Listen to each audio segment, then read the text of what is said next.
We are wrestling. We are wrestling podcast. They give a shout out to We Are Wrestling on YouTube.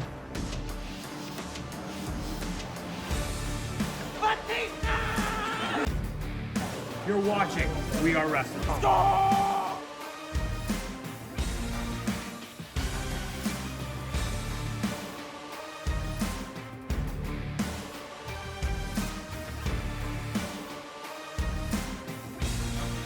I'm the host with the most. You are by far the least intelligent.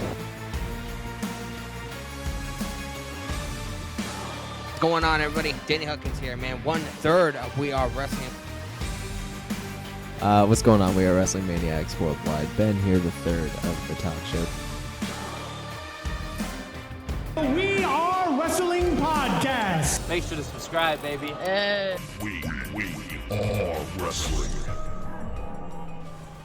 What is up? We are Wrestling Maniacs out there worldwide. I'm the host with the most, Mr. We Are Wrestling himself, the best one, Donnie, here with... What's going on, everybody? Danny Huckins here, man. Welcome to We Are Wrestling episode 30. Or actually 70, man. I'm a little bit confused. I'm a little bit tired. Appreciate you guys stopping by. What's going on, man? What is going on? We are Wrestling Maniacs Worldwide. It is the Asian Noodle. Ben, 1/3 of We Are Wrestling Podcast. Guys, we have a great, interesting, drama-filled show for you guys. You guys already know what to do, but before we get to that, Don, take it away. That's right. This is the 70th episode of the We Are Wrestling Podcast. And man, we have a very interesting, very drama episode of the podcast. But before we dive into all of this good stuff, if you're not a We Are Wrestling Maniac yet already and you're listening to the podcast, give us a 5-star review. Not just a 5-star review, but a best one review. And download the episode. Really helps with the algorithm. But if you're watching this and you're not a We Are Wrestling Maniac yet already, and you're not a part of the thousands of subscribers, we recommend you to hit that subscribe button now. Turn on the post notifications. Videos be coming out of nowhere like an RKO. And of course, you already know the grind is real. Yeah, bud. So, Yeah, how man. has been this week for you guys in the wrestling world? The wrestling world? Kind of non-existent, to be honest. Like, this week has weirdly been, like, open, I guess, for me, in a way. But it's been so fucking crazy, dude. Like, it's just been busy for whatever reason. And we're only, like, by the time we're recording this podcast, we're only, like, legitimately halfway through the week. So, a lot's happened this half. I'm kind of expecting it for the second half. Like, I'm busy tomorrow. I'm busy on Friday. I work tomorrow. And then I have, I'm chilling with my kiddo for the weekend. And then, yeah. So it's been crazy and I'm expecting crazier. But in terms of the wrestling world, obviously I've been keeping my eye on things. Got a couple things that, we're going to be talking about here tonight that I'm really excited to dive into. There's been some shakeups in the pro wrestling world, not just drama, but legitimate superstar shakeup, and I can't wait to get into that. So, how has it been this week, Danny, for you? It's been all right. Enjoyed AW Collision. I think it was a solid episode. Monday Night Raw, even though, obviously we saw some appearances from people that we haven't seen in quite some time, that, goes to show you that Vince McMahon, isn't in the driver's seat because a lot of these people he'd want to release. Show wasn't that great though, but I'm at the time recording this episode. It's Wednesday afternoon, so we saw Dynamite tonight. Filler episode of Raw. Oh yeah, filler, man. It's my first Monday Night Raw I've actually watched like all the way through in about 2 weeks, man. So it's a chore. No matter if the show is good or not. Just watching it every week for 3 hours, bro, it's a fucking mission and a half. It's like going into Vietnam. Damn. That's that's a strong comparison, but usually I'd be like, damn, Danny, too far, but I can kind of understand like where you're coming from because I have been a part of an era where Monday Night Raw was fucking unbearable and almost just insufferable. Like, so I can definitely understand where you're coming from in that analogy. A little heavy, but I guess I can relate. But that's the thing as well. Like, I understand it from Danny's side of it because not only is he watching the episodes for 3 hours, he's also doing live streaming of the episodes on, his channel. And he's trying to be as nice as he possibly can be, so that's already a chore. Plus, watching the show, toxicity. Watching the show for 3 hours while streaming, trying to entertain my audience. Jesus. And then after the show ends, I have to spend about an hour and a half to 2 hours editing clips to post on my various social media platforms. So Mondays are usually long. I usually don't hit the bed until around 4 or 5 a.m. on Tuesday morning, just because of how much work and shit I do on Monday night. Damn, that is wild. But do you make revenue anywhere? Is real. Do you make any revenue? I get whenever I go live on TikTok, I get like there's like these things called gifts that like translate into like money if you get a certain amount or whatever. So I get some of those whenever I stream and stuff like that. So I get that. I'm waiting to get monetized on YouTube. I'm 200 subscribers away from 1,000, man. So, hell yeah, man. That's great, man. I'm glad they know. Again, like Don said, the grind is real. My revenue is interesting currently from it finally refreshed this month, and my god my god, yeah, it's weird, finally kind of earning on YouTube. You got your first paycheck? Your no, first not yet. Check? Not yet. If I refreshed finally for August, but I did see something, and I was very interested to see what came up, and I was very surprised at the number. Do you guys want to know? Because I'll tell you straight up how much I made on YouTube for August. I don't know if you should say it, like out it. I'll say it, or just wait. I'll out it. No. I'm gonna make a post of how proud I am. But do you want to know? Put it out there, baby. Let us know. So my earnings for August. So I'm gonna be getting this next month. Drum roll.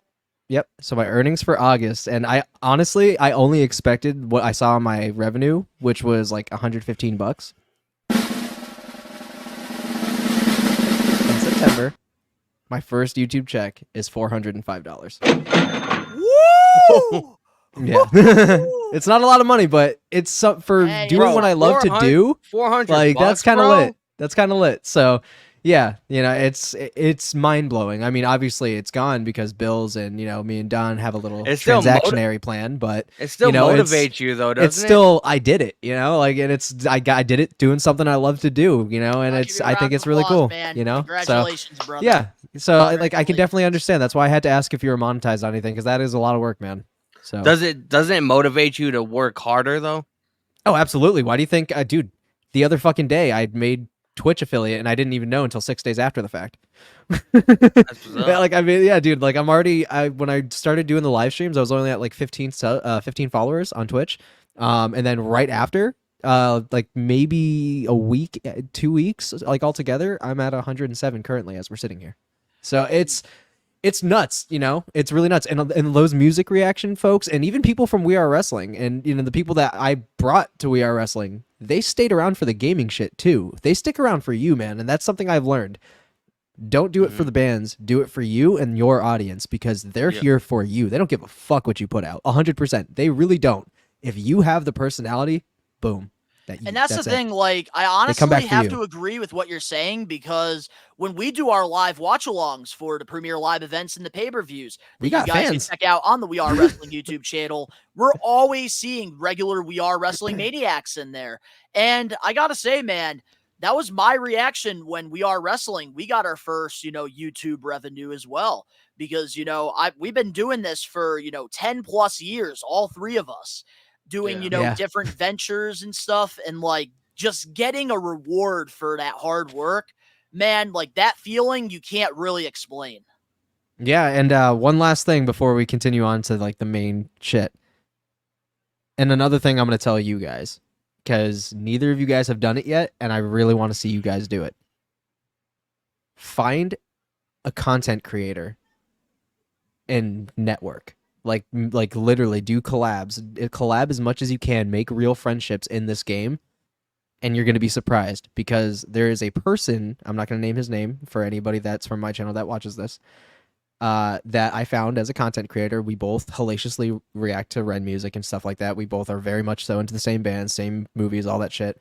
And I've heard my name and his name rumbling in the universe. And our names have been brought up together multiple times saying, man, this is a friendship we need to see happen. These guys need to sit down and talk. He's going to be on the podcast we're recording it Saturday. It's going to be coming out on Monday.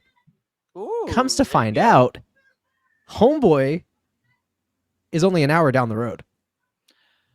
So we're going to be doing in-person shit outside with LEDs everywhere soon. Like, we're going to be doing some crazy shit. So You're gonna have to let me know man. who this is off camera. Yeah. He's not a big. He has a lesser following than me. I think he has like 2,000 something subscribers, which honestly, phenomenal. I love to see it. I love seeing small reactors really making a staple for themselves. But it's really cool because shit just got really interesting. Because ironically enough, Metal Bourbon Orion, two of the four Goliaths of the reaction community, they are from Canada and they live really close to each other and they hang out all the fucking time. They collab constantly and it's just bucks. So I was like, me and this guy about to be that fucking duo out here in the East Coast. Let's go.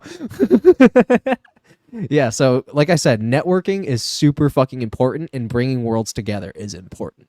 That is something I have hellaciously learned. And speaking of networking, We Are Wrestling. We're looking for more people to work with us behind the scenes. We want to really start growing the social medias and stuff. So if you're interested, go to the first link down in the YouTube descriptions below and send us an email because we're looking to have, we're trying to expand the We Are Wrestling brand a little bit more. So if you guys are interested in helping We Are Wrestling grow and be a part of this, send us an email. Hell We're yeah. also looking for a graphic designer, man, so we can put out some legit merch and get the ball rolling on that, man. So I got to talk about my week before we dive into the highlight of the weeks. Do it up. This week has, been very interesting. For the very first time, I actually sat and watched NXT, and it did not feel like a chore for once. And I didn't do NXT's any been getting reactions spicy. to it. I was laying down, relaxing, and I figured, let me turn NXT on. Let me see what's going on over here. And I got to say, I'm really enjoying a lot of, these guys and girls on their product. And I got to say, too, Baron Corbin, my God, he is on another level right now. And I love this feud that we're getting with him and Von Wagner. I thought Von Wagner at first, the man cannot talk. But man, in this promo, this segment that happened on Tuesday, he cut a good promo. I just miss how NXT used to be so separate and it's like just the total opposite of what Raw and SmackDown was, like to where Raw and SmackDown had a sleek, clean look to it. NXT Black and Gold was sort of dark and gritty and raw, and it had that like raw feeling to it or whatever, kind of like how Monday Night Raw or SmackDown was back in like the late 90s, early 2000s or whatever. It just had that grainy look to it. But now it just looks sleek and clean like the main roster, and like there's just like no separation there. I just can't. I don't like it. I know what you just mean. love the talent, man, and like one of the people I really like watching is Carmelo Hayes. I do. I will say though, like that, 100%. Carmelo Hayes is fucking fantastic. However, Christian Casanova. I can 100% get behind Dan with what he's saying on a filmmaker's level because presentation can put a lot into your product and the mood you're trying to set. And when they took that grainy shit away, and when they switched over to fucking the multicolored brand they are now, it really did take away something production-wise in terms of nostalgic value and really took that away. And I feel like that played such a great part in what NXT was and why it was so compelling because it really felt developmental. It felt raw from the heart, it felt as gritty and as grounded as it gets, where it was more pro wrestling and what you can do rather than what you can say. And I think that really did kind of take away from that for me. So I can kind of get where he's coming from. You know what I got to say as well? I feel like the same thing could be said about AEW Dynamite. They used to have all of these, different colors and like it really popped out on your TV screen. Bro, but I now need to they're say just something about going back AEW. to, like black and like the crowd's darker. I You have to the agree red with and the you. blue, but Collision is popping out. Which I have to really agree like. with you when it comes to what you're saying right now about AEW. Yeah. They are focusing way too much on this pretty new atmosphere and aspect that they're missing key components in their matches and the camera angle sometimes. Dude, I was watching a match with fucking Samoa Joe, literally fucking, I think yesterday. I forgot who it was. He looked like some kind of jobber, but he I was think you were on. talking about the Saturday night episode of Collision. He faced that jobber and then he cut a promo on Punk. Yes, I think so. It was leading up to their match, and they were focusing on like the atmosphere and the buildup where you missed fucking Samoa Joe's reversal impact, and all of a sudden it cut back to the ring and the dude's just on the fucking ground after he had massive momentum, and Joe's just sitting there just like, I'm Bro, like, it dude, was- you missed a pivotal fucking moment. You need to be fired. It was Like, fucking what the fuck? hilarious. It was hilarious in that match because Samoa Joe does this thing to where like somebody will go and Jump like, off do, and then like, a he'll fucking crossbody. walk away. Yeah, I know. I That's love it. it. It's He called the did this. It's called the nope. All the way back to TNA, Yeah. man. Yeah, dude, he calls it the nope. Yeah, it's dude, I love that, and that's what makes Samoa Joe, and I love the fact that he dances and shit too, which makes him great as Sweet Tooth in fucking Twisted Metal. If you haven't seen that shit, Donnie, you need to watch I that did. shit. I It's on. watched it. I told you how It's good it was. fantastic, fucking fantastic. That is one of the most perfect shows. Period. Fuck all, dude. Sweet Tooth breaking it down to the thong song, and then just don't suck a drug. Guys, I what, baby, move your butt. Sorry, I love Samoa Joe. Long. But yeah, I was watching those series leading up to their match and everything, and I even watched the full match between him and Punk. I loved it, but their camera person needs to be fired, and they need to go back to more like raw looking shit. So, I loved it. diving into the highlight of the week. What has got to be your highlight of the week this week? This one might come out of pocket. Like, this one might actually come like out of left field, but as much as like I guarantee you guys were probably expecting me to say the whole angle with Jimmy bouncing or Jade bouncing rather, it's not going to be that. Shockingly, my highlight was Lacey Evans getting released. That was my highlight because honestly, I'm excited for her. 100%. Like, and I'll explain why when we get to the main topic, to that topic rather, in the podcast, because I know we're intertwining. But there's, like I said, a lot I want to say. So that was my highlight. Danny, what has got to be your highlight of the week? I think the last several highlights that I've talked about on the podcast have been like bloodline related or whatever. So I'm gonna go in a different direction. My highlight of the week, and it does have a little bit to tie into like what we're going to be discussing a lot on this podcast, and that's CMFTR versus the House of Black, the Trios match. That match was so fucking flawless, bro. That match was good. And then you had Samoa Joe interject himself towards the end of the match or whatever to sort of build intrigue or whatever for their eventual match at All In. Dude, I honestly, love that match. I love Samoa Joe in general. So, like, the hype around him with what he's doing in the arts and what he's still doing in wrestling, and the fact that he can still go even though he's injury prone as fuck, I'm stoked on it. My hope is that he loses the ROH TV title. I hope he gets a world title. Gets off of Ring of Honor and gets put on AEW, whether it's Collision or Dynamite full time. I miss The guy is so fucking Do not put talented. him on Dynamite. Collision. I miss his theme song from WWE though. I loved his theme song from WWE. It made him feel larger than life. He already is, but that Dude, song made him. I miss his Impact Wrestling theme song. Donnie, I want to ask you this this real quick. Impact. Because we didn't get a chance to talk about it, and Ben, I want to get your thoughts on this too. So on AEW Collision on Saturday, we sort of seen what it looks like is going to be a feud between Powerhouse Hobbs and Miro. I'm that's really gonna be good. Loved it. I'm really Loved it. fucking The battle of intrigued, the man. Goliaths. Literally, there's Absolutely no David in loved this. it. It's like just Goliaths. Loved Yeah. it. Now, is that something that's building up, or that already happened? So what happened was on Collision, Powerhouse Hobbs came out to, cut a promo on what's next for him. And he had his book of Hobbs and a new chapter started.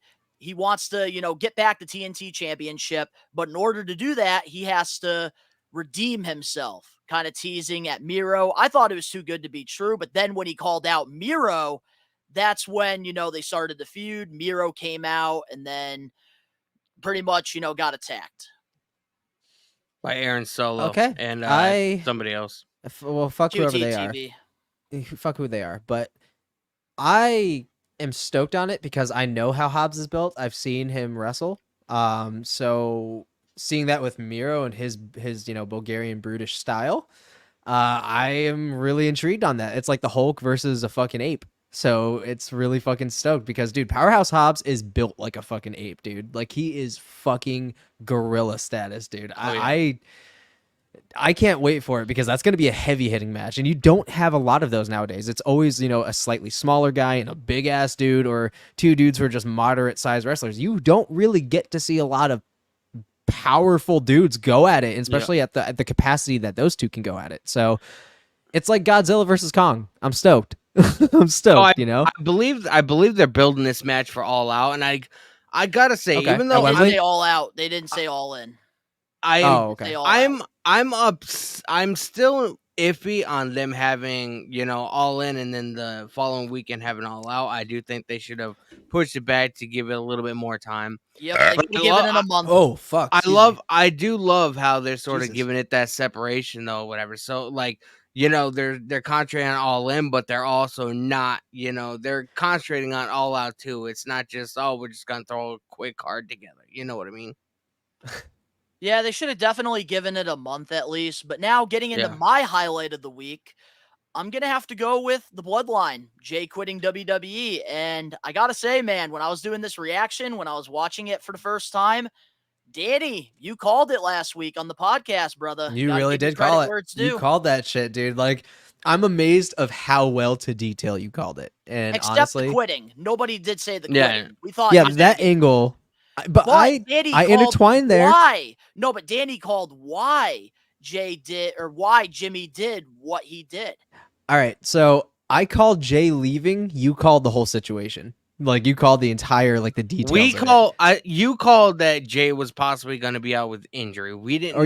Take some time out. Like, I knew that he was going to take time off. Like, I knew that he was going to be gone for a while. The injury thing we all had in mind, but he was going to be gone. The reason why I sort of knew the direction that they were going was, if you notice on SummerSlam when he super kicked Jay and threw him back in the ring, he just walked away. He didn't throw up the one. He didn't acknowledge Roman in any way. That's sort of how I came up to the conclusion of how it was going to transpire. What makes it so brilliant too is he kind of kept it tribal. He kept it to their culture. It's a thing about honor. It's not a thing about, anything else. It was, in a way, his way of seeing it as the most respectful thing to do. So Jimmy really isn't a bad guy in this situation. He's just kind of being like, dude, if you get that, you're gonna lose yourself. Like, I can get that. I can get behind that, and like what it really means that blood is thicker than anything out there. And it really does drip into the whole story, and it does put depth there. So honestly,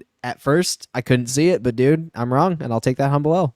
And that's the thing, like, the reason why I love this entire segment, because it just felt so raw. I love that Roman comes out. He's, so happy that he's still the champion. Jimmy comes out, and then Roman thinks that Jimmy's going to acknowledge him, but Jimmy's not acknowledging him. He's his own person. Then Jay comes out because Jay's pissed off. And I just loved, like, this whole time with the Bloodline, Jay Uso's acting has been top tier. And it's been fantastic. So I loved how he super kicked Jimmy. Then he pretty much said deuces. And I do want to touch on the detail around this entire thing, and what also makes this as great as it was.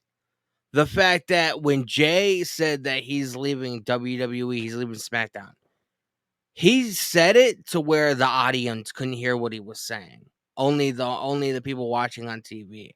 And him doing that makes people think that, is this a work or is this a shoot? Like, is he legitimately pissed off and leaving? And that's where I'm going to stop you right there, because up next, we're going to dive into the topics, and we're going to talk about some of the things that happened on WWE TV. We'll be right back with more We Are Wrestling 70.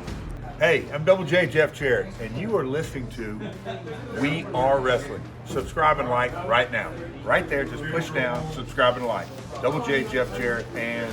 Best one, Donnie. What? What a slap nut. Are you looking for wrestling content? Well, We Are Wrestling provides everything pro wrestling. The best one, Donnie, Danny Huckins, and the Lone Ranger Ben are wrestling marks like you who love this sport. We Are Wrestling has it all when it comes to wrestling content.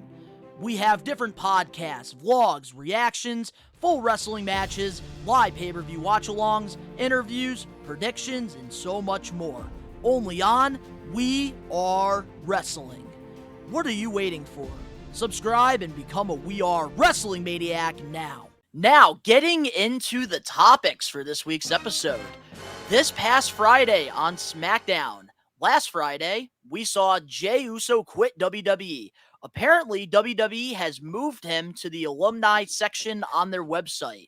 Now, there's people that think Jey is legitimately quitting and showing up in AEW. What's your thoughts on this? You want to know Bullshit. how I know it's a 100% work?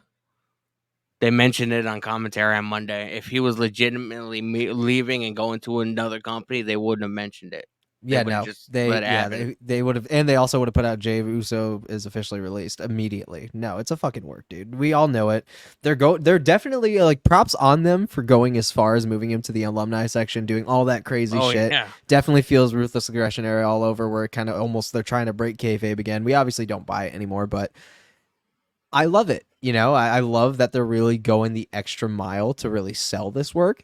But to think 100% that he's going to fucking AEW is literally the most like remedial thing you could say. I'm like, Bro, this dude is a WWE day one, and you think he's like just out? Funny. People are going on like there's like all these freaking graphics of like Jey Uso is all elite. And Josh- then just dumb. go up the Joshua hallway. 5'2" is all elite. Joshua Uso is all elite. Oh, Yeah, there was man. fucking reports coming out that he's gonna come back with Naomi when she has a fucking contract with Impact. Like, what are you fucking talking about, dude? I have heard.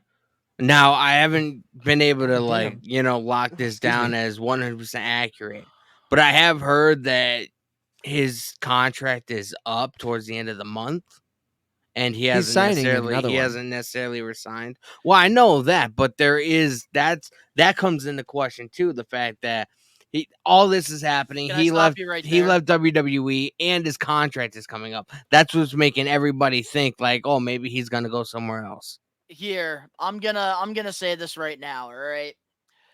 If Give me the Jey people's elbow. Uso Eyebrow. leaves WWE, he's fucking stupid. He's not leaving WWE. Look, he's not leaving WWE. This man is going to be getting the bag. He is a part of one of the hottest storylines in all of pro wrestling, and this is all a part of the story because they need time for Jey to build himself. go against Jimmy at WrestleMania And 40. establish himself as a single star too, because you don't want him getting lost in the fold. So you need to give him time to cook. And But him with doing quitting that, Jey needs is to going leave. to help him leave for a couple of weeks because we need to, A couple give months him at some least. time. Like, I'd But the rather thing see is- Rikishi. Rikishi's gonna be fucking reffing at Payback. He's gonna be. But here's the thing. I see Who it said between him Jey's- and Solo. Who said Jay's gonna wrestle Jimmy at Yeah, Payback? That's what I'm saying. I think it's gonna be Solo. Yeah. Or Roman, maybe, but he's not scheduled. Like, it's either Solo or Roman, one of the two. He's gonna face either or, and Rikishi's gonna be the fucking. I see it being Roman because if anything, that's gonna make Rikishi have to acknowledge Roman, and it's gonna further the fucking expansion of the bloodline. So I think heard, it's Rikishi gonna be. get involved. I really I want heard- to see that. I heard that I saw it. I saw he's gonna be reffing at Payback, and they had to delete that post immediately. And he's like, "Oh, Yeah. fucking different promotion, fucking screw up." I'm like, "Bro, they leaked it. Come on, like, come on. If it shows up, you're fucked." I'm thinking if they leaked it like that, and obviously they went back on what they said or whatever, but now that everybody assumes that's legitimately what's going to happen, maybe they'll move it to Fastlane or Survivor Series. So here's what I think is going to happen yeah, here, that could happen. realistically. Whenever Jimmy fights Roman for the championship, that's when Jey comes back from quitting. And I No, think that's going to be either at Fastlane or Payback. Roman's And then not going to be at at Survivor Fastlane. Series, we're Yeah, getting he's a not. fatal four-way for that championship. Watch. See, I don't think that Jimmy's gonna be facing Roman in terms of a championship. I don't think it's necessary. I think it's gonna be a whole on acknowledgement and Roman almost forcing him back into the bloodline because he has nobody else, so he might as well come home. And it's gonna force I don't Rikishi know. to fucking I acknowledge think, him too. I think Jimmy gets a shot at the title. Jimmy's going to get screwed from It's his not brother needed. Jay because of what happened at SummerSlam. That And would then mean that's Jay gonna lead would. to Survivor That Series mean fatal four-way. In a perfect world, Jay Bro. would be coming back at the Rumble. That would be the perfect world scenario because then Roman- it gives him time to fucking chisel too. So, Roman's not going to be on Payback or Fastlane. that's what I'm saying. He's So not. Here's Survivor the thing, Series. Though. But here's the thing, though. You don't know that because last time at WrestleMania, they didn't have Roman Reigns advertised for these other Premier Live events. But last minute, they advertised them there because they didn't want people to think, oh, Roman's going to retain the title against Cody. Cody's going to beat him, and then he's going to go on a break for a few months. So you really don't know until we get closer to the Premier Live event. I know this week no member of the Bloodline is going to be on SmackDown. By the time you guys obviously see this episode, you guys will know 100% sure. But I heard that because it's Edge's night, with his anniversary and everything going on, that they're keeping every member of the Bloodline off of SmackDown on Friday. Good. That's a good call. Like it gives them time to obviously Roman for him to heal a little bit more, and it allows the time for Edge. And I don't think he's gonna retire after Friday. Like I don't see him retiring on a SmackDown. I see him retiring at a premium live event. Sean Ross Sapp seems to think that Edge is gonna leave WWE and go to AEW and for go Christian. to AEW and have one last run there. It's not happening. See, here's the thing. It's not happening. That's the thing. Don't rule it out, man. That's the thing. I won't. I can see him. Not happening. I could see him showing up in All Elite Wrestling for a storyline with Christian, but as a full-time gig, a run, that's not happening. Maybe a storyline. He was this close to signing. He was this. I know he was, I'm but gonna he be had to talk to completely Vince. honest with you. I don't think it's going to happen. I think he's too loyal to WWE. I think if there's going to be a Brood reunion of its full capacity, it's going to be in AEW. I can see. But I don't know, man. I can see the independence before that happens. I see him going to All Elite Wrestling first and then hitting the independence on his way out. I don't rule out that happening in the very near future. I don't rule that out. Here's the thing. I'm not going to rule it out. I'm not going to rule it out because it is possible. Anything is possible in pro wrestling. CM Punk coming back. Nobody believed he was ever going to step foot back in a wrestling ring. So I'm not going to rule it out, but here's the thing. Edge's return realistically, when Edge retires from WWE, he is going to be going to the independent circuit because he's going to do meet and greets. He's going to do signings and all that type of stuff before he does anything else. I just think that's what every legend does. Like Edge has pretty much done everything he's wanted to do in WWE. Since he's come back, he's pretty much had a match with almost everybody that he's wanted to have a match with. Who's to say that, he's not thinking about, having a match with somebody like Kenny Omega. He's not. He doesn't want to match with MJF. He doesn't want to match with Adam Cole. He doesn't want to match with Moxley. He doesn't want to match with, numerous other people. Like I said, it's not going to be a contract. It's going to be a quick thing. That's what I'm saying. Like, I think with All Elite Wrestling, it's going to be a one-off storyline, but he's not going to stay there full time. He's not going to get a contract. He's not going to be under contract with All Elite Wrestling by any means. You want to know? He'll do a storyline, especially if it involves a segment, pretty much. No, you want to know? Maybe even a string of matches, but not on a full-time capacity and not on a reoccurring basis. It's just to close out his chapter with Christian. Plus, he is really good friends with FTR. But besides that's what I'm saying. Remember who else was loyal as fuck to Vince in WWE? Chris Jericho. But that was on a different. That's a valid point, but that was also on very different circumstances. Very true. Because fucking Edge and him never butted heads. Chris and Vince have had many issues. So yeah, but every time Chris has left, he's never thought about going somewhere else until AEW. Well, no, here's what happened. I can kind of add something to this. He was in fucking Japan for a grip. Here's how it all started with Jericho. So, excuse me. With New Japan Pro Wrestling, they gave him an opportunity to fight Kenny Omega. And Jericho promised Vince McMahon and WWE that he will not work for any promotion in the U.S. Japan's outside the U.S. So then when these opportunities happened, Jericho had a better time than he expected to have. So then when AEW opened the door, that's when Jericho, had that tough decision to make, but he didn't like the direction WWE was going in, especially with his character.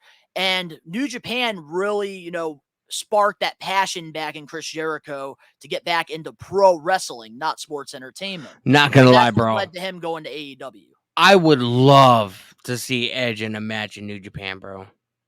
That'd be sick, but he can't perform at that level anymore. That's New the thing. Japan I don't is know, hard man. hitting, With bro. Edge, we're just gonna have to wait and see what happens on Friday because we don't even know if he's gonna retire. Nobody on this. I think he actually could have a chance of retiring. Nobody It does make sense. Nobody on this fucking planet ever thought he was gonna come back from this injury and stay as long as he has. 3 years. I'm just gonna throw that out there, bro. So us sitting over here saying, "Oh, he's not gonna do this or he's not gonna do that," totally undermines everything that Edge has done since he's come back in 20. No, and I agree. Like, all I'm saying is when he eventually does step foot in All Elite Wrestling, it's no contract. He's literally doing one storyline with Christian, and after that, it's done. I don't see him doing anything else. I could even see him, like, once he, like, legitimately, like, retires full time, I could see his final match being with Christian, knowing the history that they have. You know what I mean? That's why I do think that it's a very real possibility we get this. Tony Khan better give him a shit ton of money. That's the only way I see it happening. He will. And he would also get Vince's blessing first. Because Vince is what made him. So the last thing I do want to say about Edge, because there are speculations going around that Friday, this could possibly be his last match. And honestly, I'm not going to rule that out because it does make sense. He did say last year he wanted to retire in Toronto, and he's going to be working against Sheamus, somebody who helped him, get back into the pro wrestling business. See, here's the thing. It does make a lot of sense. I don't want to discredit Sheamus. I think he's a hell of a performer. He's past his time, unfortunately, in my opinion. And as much as I love the fact that he is the reason why Edge is back, I wish it was somebody else. If he is retiring on Friday, I wish it was with somebody else. It should have been Orton. Out of anybody, it should have been Orton. Cena. No, yeah, Orton. Orton is the last full-timer. Austin Theory, I would say Orton. Austin Theory had a WrestleMania match with, and it was underwhelming as fuck. And we saw how that but Theory that look. was also Cena's fault, dude. He did not go to work for Theory, and that is a fucking problem. So that's on my part. That was on Cena. That wasn't on Theory because Theory is a hell of a performer. It takes two to tangle. I will say, I feel like it's just speculation at the moment. I don't see Edge having his final match on a random episode of SmackDown, regardless if it's in his hometown or not. Knowing that majority of people, they're not necessarily going to watch the show. They're going to watch the clips or they're going to DVR it and watch it Saturday morning while they're fucking eating their Cheerios or whatever. Like, Cheerios. I see that happening when Not he Bootios? when he retires from Bootios. WWE. I see maybe 2024, maybe WWE puts on some kind of like PLE in Toronto or whatever, and that being his time. He is having special merch made with the Maple Leafs. He's so stoked. I He's know, so his fucking Maple Leaf stoked. room, man. Gets to add that to it, which is cool. If you guys go into that show, make sure you guys get the shirt because it's not going to be available anywhere else. Hell yeah. But that's the thing. We're just going to have to wait and see with that. But honestly, getting back into the Jay thing, I do like how WWE did, move him on their website because that's such an old school thing to do. So overall, I'm very excited to see what happened. This past Friday on SmackDown, we also saw Rey Mysterio win his first United States Championship against Austin Theory, which it was supposed to be Santos versus Theory, but Santos got written off with a kayfabe injury. So then Rey Mysterio replaced him and won the championship. What's your thoughts on this? So I believe this is his second U.S. title run. And it should have been LA Knight. That's all I'm going to say. That's only my thoughts. It should have been LA Knight. I'm happy that it wasn't Santos. I just like as much as I like Santos, like, he was a big baller on NXT or whatever, but this is a totally different, ball game. He's still in a very mentorship. I feel like he's put where Dom used to be. But with all the rumors that, Rey Mysterio, this might be Rey Mysterio's last full year or whatever, for nostalgia purposes, I'm not upset that, he has one Yeah. last title reign or whatever. And I could see two things happening.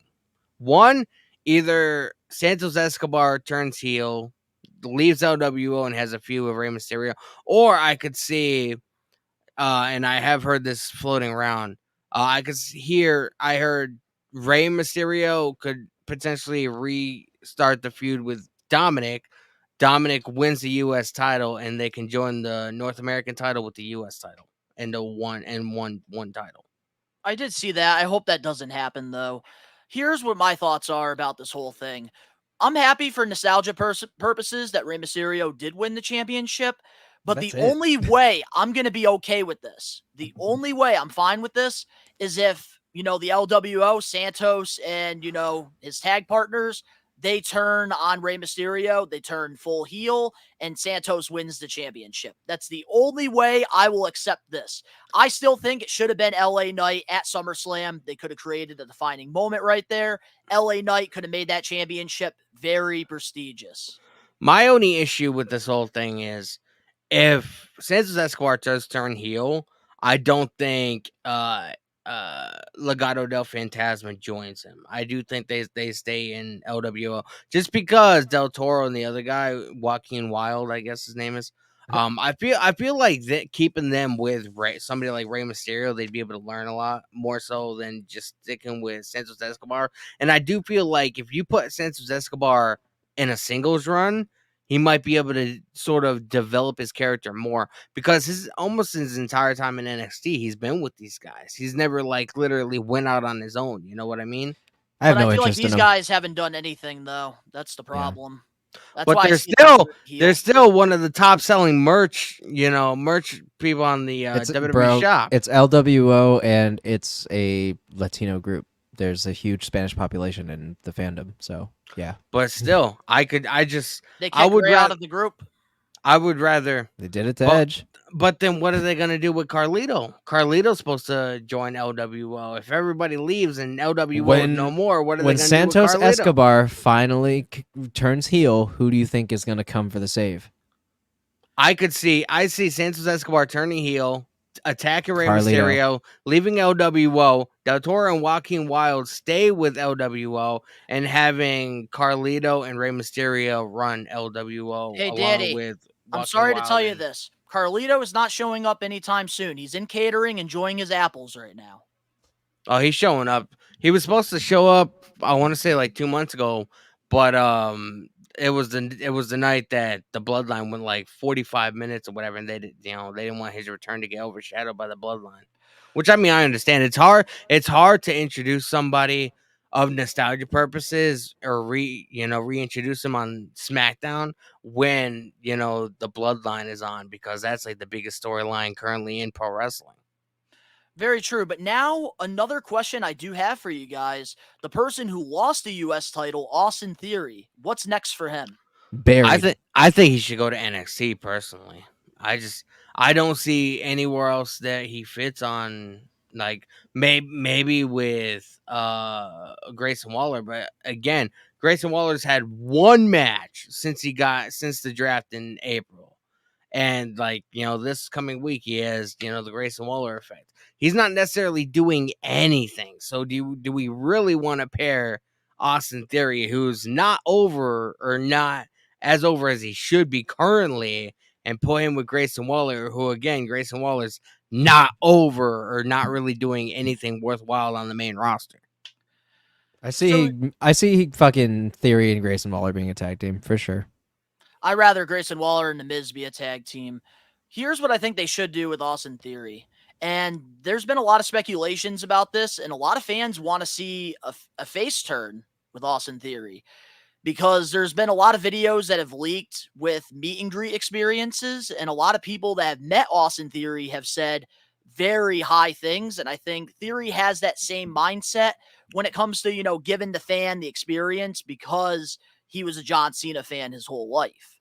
So he tries to go beyond with his fans. And I don't know how much of Austin Theory's history that you guys do know. I do. Evolve Wrestling. his dad's not around anymore. His dad was a really bad drug addict, and wasn't that nice to him. He became a pro wrestler so he'd be able to support his mother and his younger siblings. Like Austin Theory, he's where he's at right now just so he can, financially be there for his family. It's not necessarily somebody that I look at to want to hate, knowing all the shit that he's gone through. And I want to add something to that. Here's what I want to see with Austin Theory if they decide to have him turn face.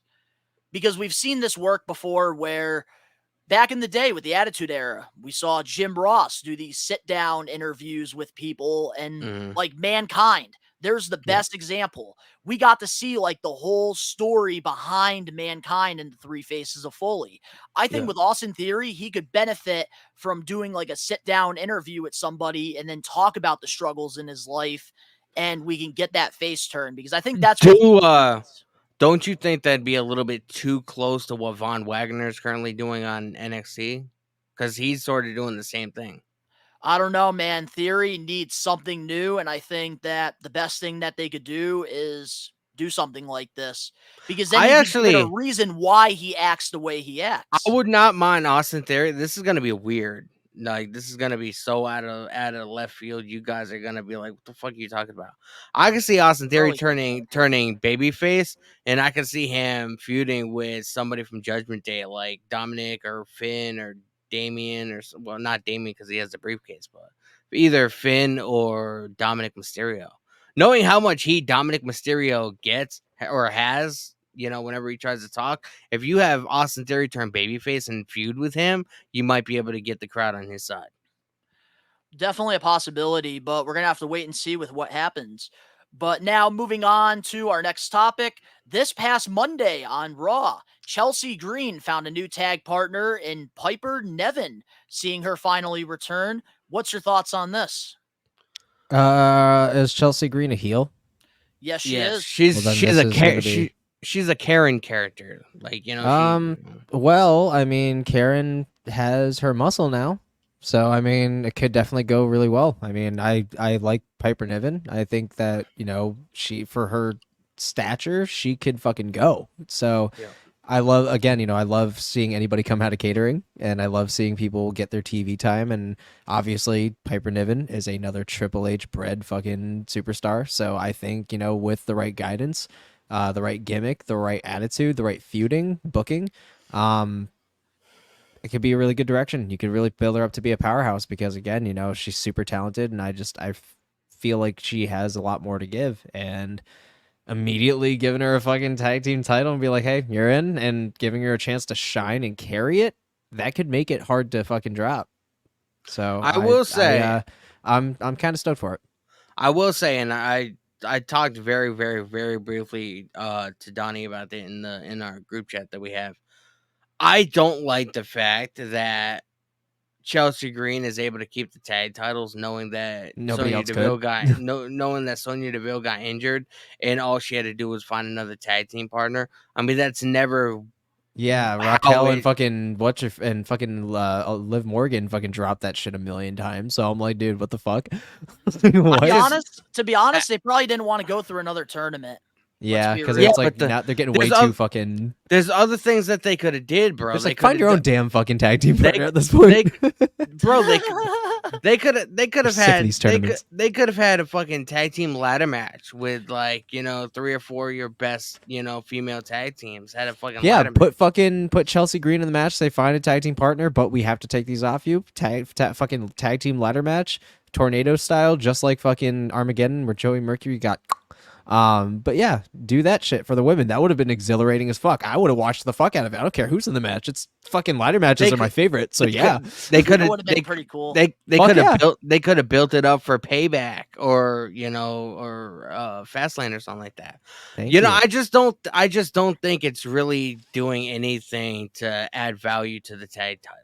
They're just... No, okay, that's where I'm going to stop you. Because if there's anybody that has added value to these titles, Chelsea Green has done a fantastic Bro, she's had them for 3 weeks. You can I'm just saying. I'm just saying. having still hear Chelsea Green just find another tag partner and being able to keep the titles, that's not adding any kind of value to the tag team titles, bro. It's not. Regardless of what you say, it's not. Who I has can made these still hear him championships clearly. prestigious? That's The like last time. that's like Edge and Christian, or Christian getting injured or whatever, and Edge being able to keep the tag titles if he found somebody else to be a tag team back in the day. Like, that's never been what tag team wrestling is all Yikes. about, man. They should have did Yes, I'll sort give of. you that. They should have did But like a but you saying Chelsea Green has not made these championships prestigious, that is not a fact. No, I said her being able to keep the titles and just find another tag team partner to replace Sonya Deville, who's going to be out for almost a year. That's not adding any kind of value to the tag team titles. Okay, that's fair. That's fair. I thought you were saying that she didn't make the titles. I enjoyed Sonya Deville and Chelsea Green as a tag team because I feel like they're almost the same gimmick. Okay. And when they All right, started we're coming good. out in almost similar gear or whatever, and they had the whole similar mindset, I enjoyed it. And then obviously when she got injured in the match with Bianca and Charlotte, which should have never happened in the first place. Yeah, I just don't think that it's gonna add any kind of value to the tag titles that allows Chelsea Green to keep the titles by just finding another tag team partner. You see, I do agree with that. And my problem is I kind of wish we did get more of this whole Chelsea Got Talent thing. I felt like this could have definitely got over. I think that this was a great idea because Sonya Deville obviously was injured. Chelsea didn't want to get rid of the titles, so she was doing these things where people would send her videos and then she would post them over on Instagram. And I think that, like, her taking advantage of little opportunities like that, she needs to be on TV regularly. She needs to be used properly. And the only thing I don't like is that, like, I don't mind Piper Niven getting this opportunity. Good for I don't her. either. She's been in catering, but my only problem with this entire thing is what you said. Just, giving them the championships. And we should have had this Chelsea Got Talent thing for at least a couple more weeks. I And will then Adam say Pearce could have said, you can't keep these titles. We're going to do the ladder match at Payback. this week's episode of The Bump, watch it. Because we do see some video submissions from this whole Chelsea Got Talent, and they did mention it. So I do think they're gonna be sort of playing in one of the videos. It was hilarious. Was R-Truth. I did see that video. I was laughing on social media. That was great. But we'll be right back with more We Are Wrestling Podcast 70. You got MJ in the house, Marty Jannetty here with Don, and we are wrestling. Hey, what's up, players? WWE Hall of Famer Teddy Long, and you are listening to the We Are Wrestling Podcast. And if you don't listen to it, then it's one-on-one with The Undertaker. One thing We Are Wrestling recommends you to do is support your local independent promotions. They are the stars of tomorrow. And you never know, sometimes when you go to these shows that might only have 10 to 30 people, you could be seeing the next future WWE champion, maybe even the next AEW star. And through the years, I've always been a huge advocate to supporting independent wrestling. And you can't go wrong. It's a cheap night out, you get a good time with the family, and you get to watch some good old wrestling. Independent wrestling, that's where usually a young professional wrestler starts their career. And having these opportunities to perform in front of crowds is a great way to get exposure to where they will eventually be on your television screen watching them every week. We recommend you guys to support indie wrestling. Before we get into our next topics and the comment of the weeks, if you guys have not checked out the AEW Collision vlog over on the We Are Wrestling YouTube channel, recommend you guys to go check that out. One of my buddies that was with us during the Collision vlog actually fell asleep during the Ring of Honor tapings, and it's all on the vlog, so recommend you guys to go check that out. Also, some big news on the We Are Wrestling Instagram. We got 2 follows from former WWE superstars. Bill DeMott and Big Vito followed We Are Wrestling on Instagram. Oh shit! Wow. Bill DeMont's the head trainer at the Performance Center. Was. Whoa. Oh, he quit? He's not there no more? Yeah, they got rid of him, I guess, for, I don't know. I think they promoted A-Train. Yeah. He's a big advocate against drunk driving and stuff like that because for sure. His daughter got killed. Damn, that's unfortunate. But no, Damn. honestly, like this is so cool Condolences. because with Bill DeMott, man, I loved his work in, professional wrestling. I loved, WCW, man. but no, here's what I really loved about him was Tough Enough. I loved him pushing all of these contestants to the limit and, coming up with these funny nicknames. He pushed them so hard, we never saw him after the fucking season ended. He smacked the mat. We never saw him again. He just melted. What happened to that big fucking guy? That fucking that one tough the last season of Tough Enough that Steve Austin was on. Oh, He should've- Andy. Yeah, what happened to him? He looks like Drugs. Von Wagner. Drugs. He failed the drug test a few times. Can't stop smoking that weed before the fucking anxiety. Oh bro. my god, I gotta hit my pipe. But now, diving into the comment of the week. Every week here on the We Are Wrestling podcast, we like to acknowledge some of the We Are Wrestling Maniacs comments. All you have to do to get your comment featured on a future episode of the podcast is go to the We Are Wrestling YouTube channel and comment on any video. This Just week, don't we have comment, not just one, don't not make- 2, not 3, not 4, but 5 comment of the week. Bitch, why 5? This dude Like, wants to shout out every subscriber. That's what I'm we have. fucking saying. It's supposed to be the comment of the week, not the comments of the week. The fuck? Well, we got 5. So here we go. Our first comment of the week is from @Little Eat Your Hands. Little eat your dick. What? And they commented, and they commented this. And this was on one of my reaction videos. They said, bro, stop caring about the draft. I think it's better to have the wrestlers appear on both shows. Makes it more exciting. Shut the fuck. Nobody gives a shit what you have to say because we have 5 comments to go through. Oh my god, shut up, dude. Nobody gives a fuck about an open ass concept showing up everywhere. We're like, where are the stakes? Where are the surprises? You take that out entirely with one big jumbled fucking mess. It sucks. I will sucks. say WWE doesn't really abide by the draft anyway, so I do agree with the comment. But Donnie, man, we need to stop at 1, maybe 2, depending. It's comment. You gotta comment. You gotta make Comment. Singular. One standout. The best of them all. Not every subscriber. You gotta make it feel special, man. That way we get more comments and people be like, "Oh, I'm gonna type in this witty comment and hopefully it gets picked for this week's episode." Okay, I need to defend myself real quick. We have over hundreds of comments every week. So what? Picking 5 comments is pretty impressive, if you ask me. Ben, should we It's a valid point.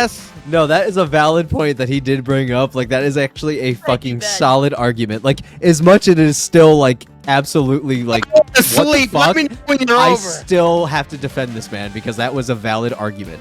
Like, there is thousands of them now. We have to give some kind of... Done. I'll take the humble L. Go ahead. Are you giving birth or are you gonna shit?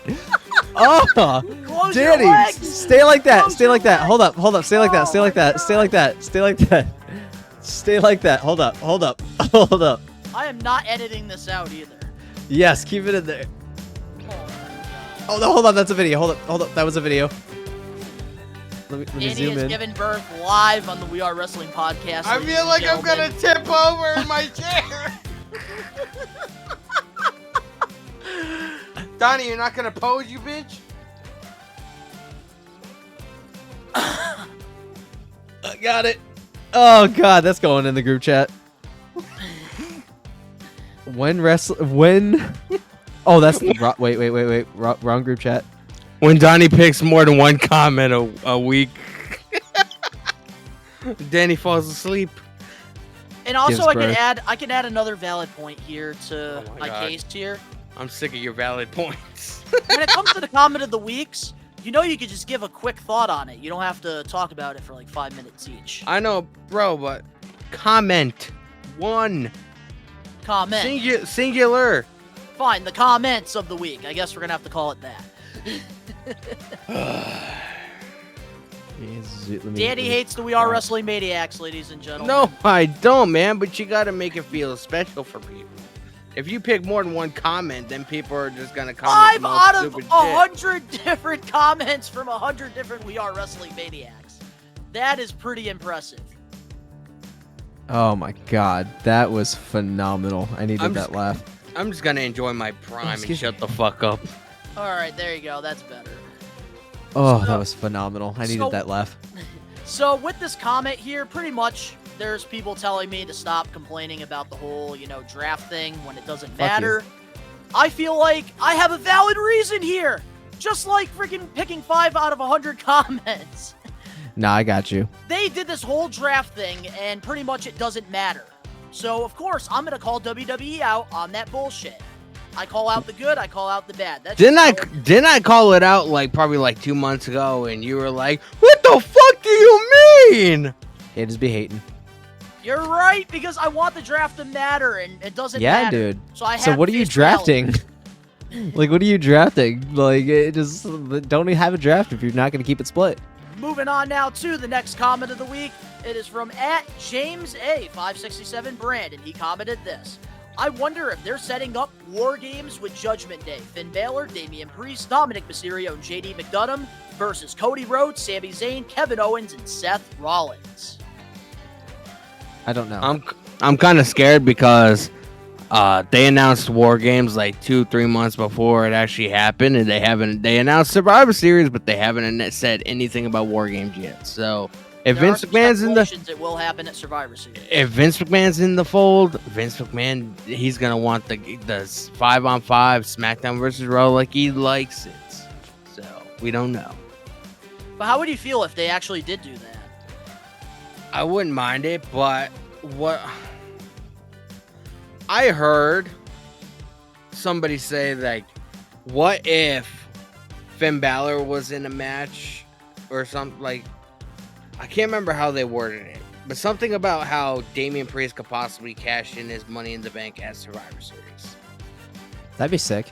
That's a good place to do it. One of the big 5. And Survivor Series is underrated as hell, so I feel like that's kind of some pristine. Could they do the War Games match, but figure out a way to write Damian Priest out of it, and after the War Games match, maybe he cashes in on Rollins if Rollins is in the match? Man. I don't know. Because let's face it, the way Damian and Finn is, we saw it on Monday, man. Damian pushed the briefcase and went right underneath fucking Finn's legs. You could tell that shit was a little bit intentional. It was intentional. It was intentional as fuck. He gave that shit to Cody. Yeah, knock his ass the fuck out. So, who's to say? I was just picking on him. Who's to say Finn Balor and Damian Priest are gonna want to team up together in War Games? How do you feel about that, Ben? Teaming up and Possibly him happening at War Games. fucking Damian cashing in, or them no, having Damian this out match. somehow? Having this this match? Games match. I don't know. I'm kind of Still indifferent. a few months away though from Survivor Series. Yeah, it's too early to tell. I feel like the pieces, there's still a lot to tell in the story. Maybe Damian's not even a part of it anymore by that time. Maybe Finn's the one that stays with JD McDonough because they had a team already. I feel like it would make more sense for Damian to leave. For him to finally be on his own, go on his singles run, maybe become the Archer of Infamy again for his fucking heel run. Or what we've been talking about all along, how Judgment Day kicks Finn out and replaces Finn with JD McDonough. That makes sense, I guess. Anything could happen at this point. I still think it's going to be Finn Balor getting turned on eventually in the group, but I hope that they keep all these guys together for a while. Let's build a long-term storytelling. As far as War Games, I don't want to get too excited in case it doesn't happen, because nobody saw Vince coming back after everything that happened last year, and he did. So he hates the comment of the weeks, but he talks for 5 minutes on each one. I just think it should only be one comment, man. Moving on now to our next comment of the week. It is from @Daniel Lowell 7665. And he commented this on the Matt Riddle, Drew McIntyre reaction this past Monday. When he turned around, laughing emojis. Bro was fed up. Absolutely, because I'm fed up with Matt Riddle. Moving on now to the next comment. @LeeJun8955. Jay would be a main eventer if he joined AEW. Oh god. No, he wouldn't. That That's the dumbest comment of the week so far. is I'm sorry, but the it's comment true. of the week. I don't acknowledge that comment. I can't acknowledge it. I have And pride. yeah, no. And comment 77 of this episode is And our Disney, last okay. comment of the week is from @Thomas. Okay, I just had to make sure. Thomas Chester too, and he said, "I pop every time you do your MJF dance." Finally, somebody acknowledged that, because every time MJF. thank comes you for out, I letting us literally do. know, Thomas Chestnuts. So congratulations to all 5 comment of the Thomas week. Chester I Nuts. apologize for Danny's lack of enthusiasm during this week's comment of the weeks, but if you want to get your comment Danny. featured on a future episode of the podcast, all you have to do is comment on a video. One. Comment of the week. One. Bro, if we do only it. have Well- if we only have one comment of the week, we'll be able to give a logical, thorough answer. We won't have to skip through them really fast. One comment of the week. How about this? Let's let the We Are Wrestling Maniacs decide Putting up in a the poll. comment section below. We're putting up a poll in the community tab. And Danny, next week, you're going to have to acknowledge me or I'm going to have to acknowledge you. We'll have to wait and see what shit. happens on We Are Wrestling 71. But I'm the moving on wise man back this time, bitch. Into our topics, Seth Rollins. We wants- have a tribal combat going on. Yes, we do. We have a tribal combat going on. Danny versus Donnie. Ben, special guest referee.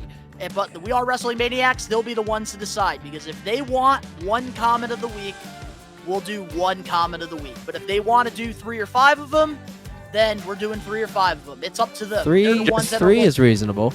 Just know, the more comments we talk about, the less of an answer you guys are going to get because we'll have to go through them really fast. Just keep that in mind.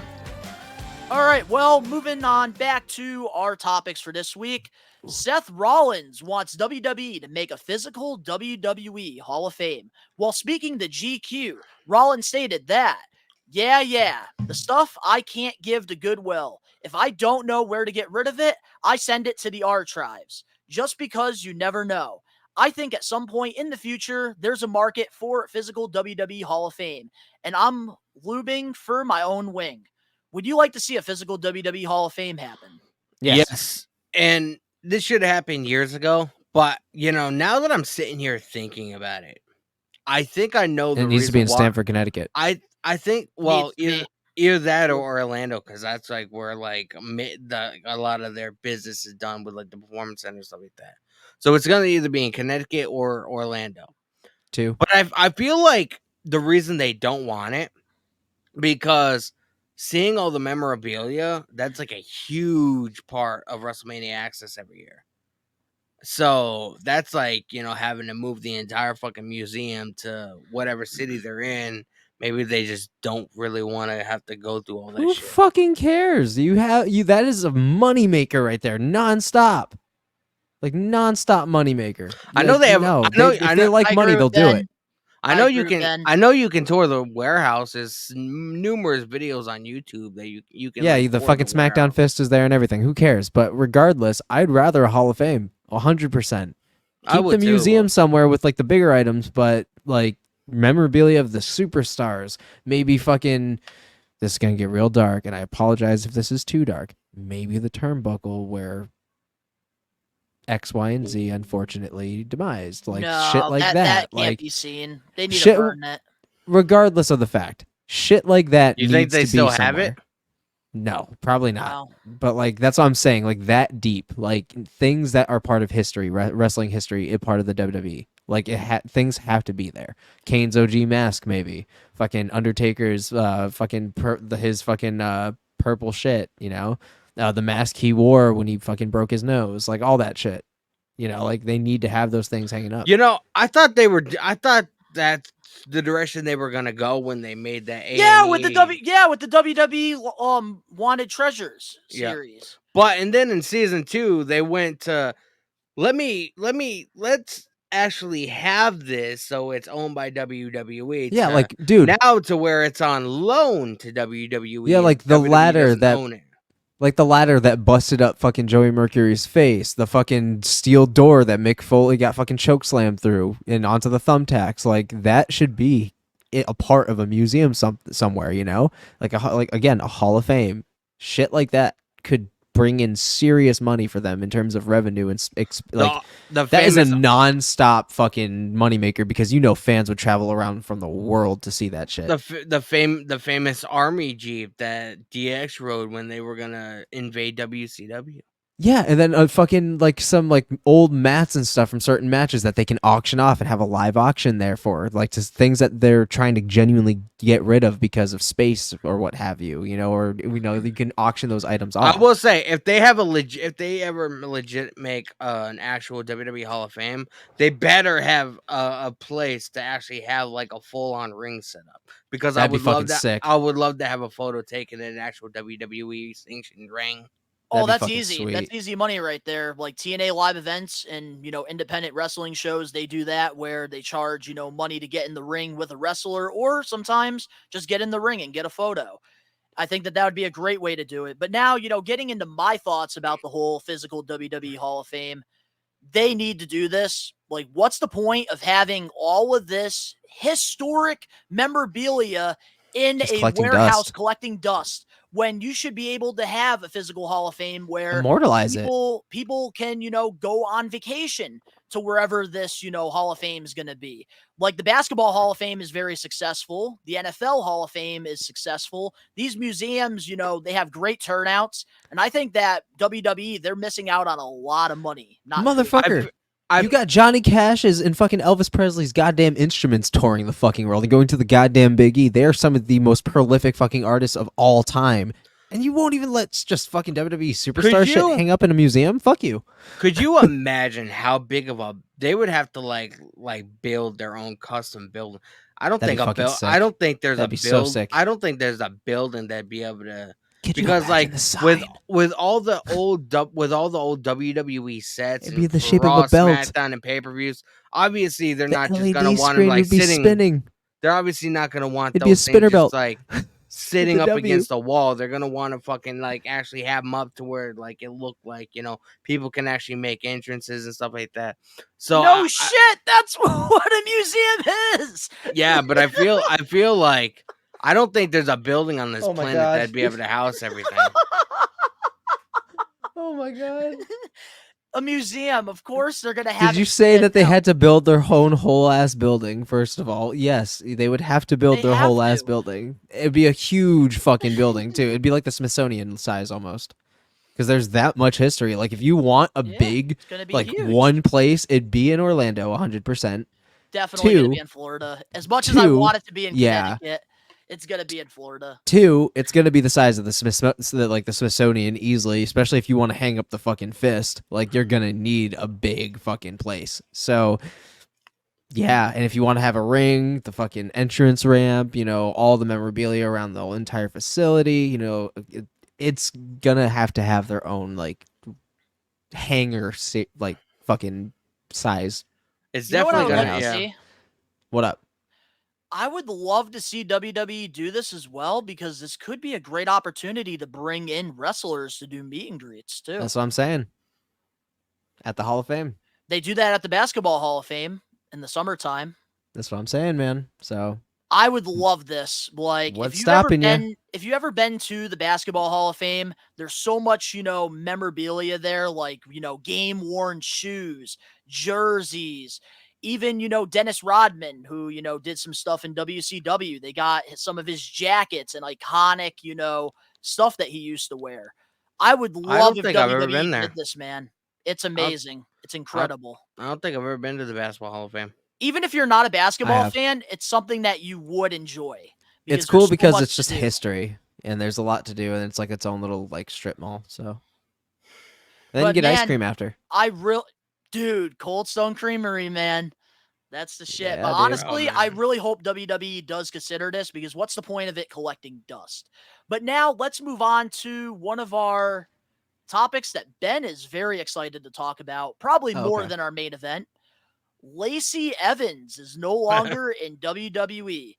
Evans got fans talking after she posted a meme that said how many days left on social media, leading to speculation that she was referring to her counting the days until her WWE contract expires.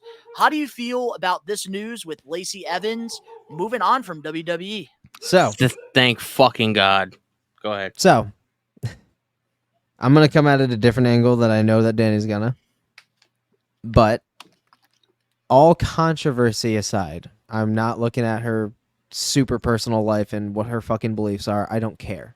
I look at it as I'm your fan of what you do in the ring. I'm a fan of what you do for a company. I'm a fan of your family life. You know, I'm a fan of what kind of mom you are. But I'm excited for her because she's going by the name Macy Estrella now. Now, I believe that's her real name.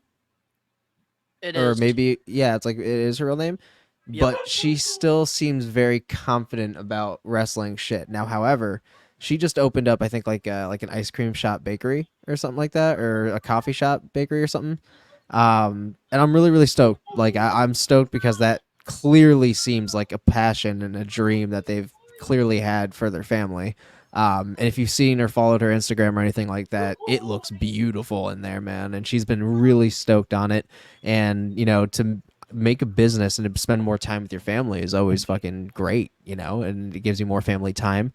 But it's also another way to reinvigorate herself and her passion for the sport and to be able to do what she wants to do, go where she wants to go, or she has a more locked down schedule, be able to be who she wanted to be in the first place, spread the message she wants to spread.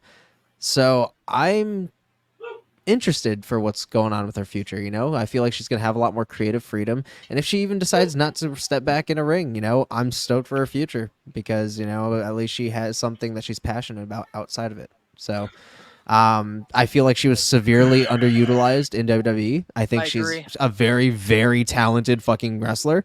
They fumbled her a million times. I think, you know, it should have been world champion at least twice now. Starting at Money in the Bank of 2019 or 2020 rather. I feel like her era was then, but then she was pregnant with her daughter now that she has. So those plans were shelved because apparently I think she was set to win. So things happen, you know, but I think in light of the controversy, in light of, you know, other things, they fumbled her. And I think that she's going to strive elsewhere. And I think that I think you guys might genuinely become more appreciative fans of her because she'll be able to do what she wanted to do. And with anything holding her back, I think she could make a name for herself in the industry. So, Danny, how do you feel about this? I feel like WWE did her no favors, like when she came back. You know, she came back. She was on a roll. She came back as a babyface, and she came back as a heel, and then she came back as a babyface, and she came back as another hero, and now she's released. I don't feel like Lacey Evans has been relevant since 2019. And I say that in the nicest way possible because it's true. I agree. Yeah. You know, I mean, back in 2019, she was feuding with Becky Lynch. You're genuinely being fair right now. Like you're genuinely being like you're being an honest individual right now. So honestly, I have to call that out and appreciate you because you're not coming out this toxic. I mean, if you remember back in 2019 when the All show toxicity came out during the comment of the weeks. Yeah. toxicity. Remember in 2019 the show that we went to, there was the night before Extreme Rules. It was fantastic. Lacey Evans had a prominent spot in that show because I think it was Lacey Evans and Baron Corbin versus Rollins and Becky Lynch. Yeah. That was like one of the huge main events of that show. And but since then, like she hasn't, you know, Lacey Evans just Lacey Evans. Like, she was on a fucking roll, and at one point we were becoming really invested in where she was going to go because they were building her out to be something big, and you loved to hate her because of that fucking persona she had.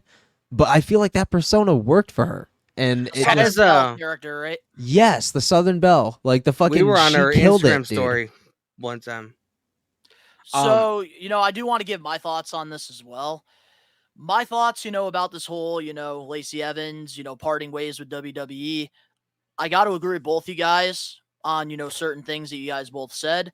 I think that she is due for, a new opportunity. And I think she's definitely going to be one of those former WWE superstars that does strive outside of WWE. I think that I think that she has all the potential in the world to make herself a bigger star than, what she was in WWE. It seemed like she had great ideas, and it just seemed like her and WWE, they just couldn't really get on the same page.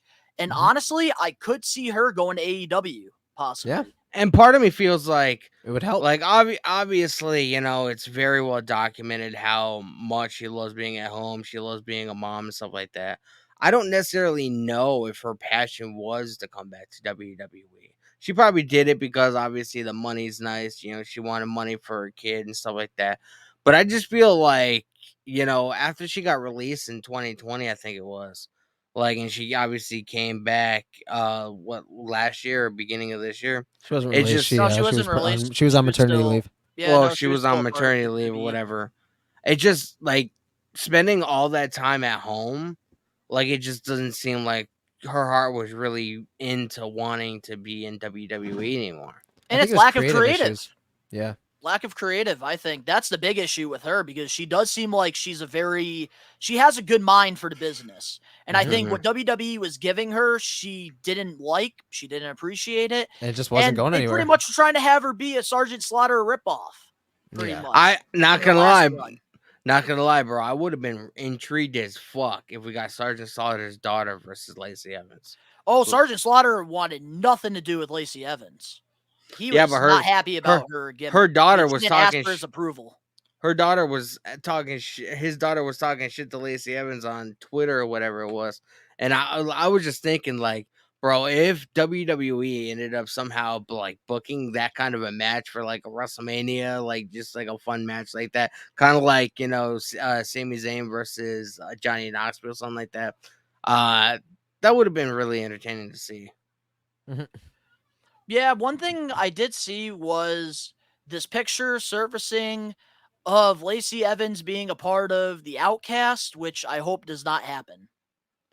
The Outcast group needs to fucking die, bro. I'm so sick of seeing them. Oh my fucking god, I can't. Me too. But honestly, I think Lacey Evans does have all the potential in the world to really do big things outside of WWE. And honestly, I hope that she does succeed outside of WWE. I want to see what she could do, because I'm going to be honest with you. I never was really behind her in WWE. Even with the Southern Belle character, I didn't think that she could, really get over and get into the title picture. So I want to see what she could do without having having her own creative control. I want to see what she could do. So I will say I think she would do a lot better in AEW, because there's a lot of pro wrestlers that are really good at what they do, but they don't necessarily enjoy the travel. You know what I mean? So if she's in a company on nationwide television, but she only has to travel once a week, maybe twice, depending, I think that would do better for her. I just don't see she didn't really like being on the road 3-4 days a week. I think it's just not having creative control. I think that was her biggest issue with it. But we're going to have to wait and see what happens. That's not new with WWE. WWE does, unless you're fucking Roman Reigns or Cody Rhodes, bro, you don't have any kind of creative control over who you are. There it is. Well, up next... Toxicity! Up next, we're going to be diving into our main event topic, CM Punk and AEW drama. We'll be right back with more We Are Wrestling 70. Hey, this is Flip Gordon. You're listening to the We Are Wrestling podcast. Let's flip and go!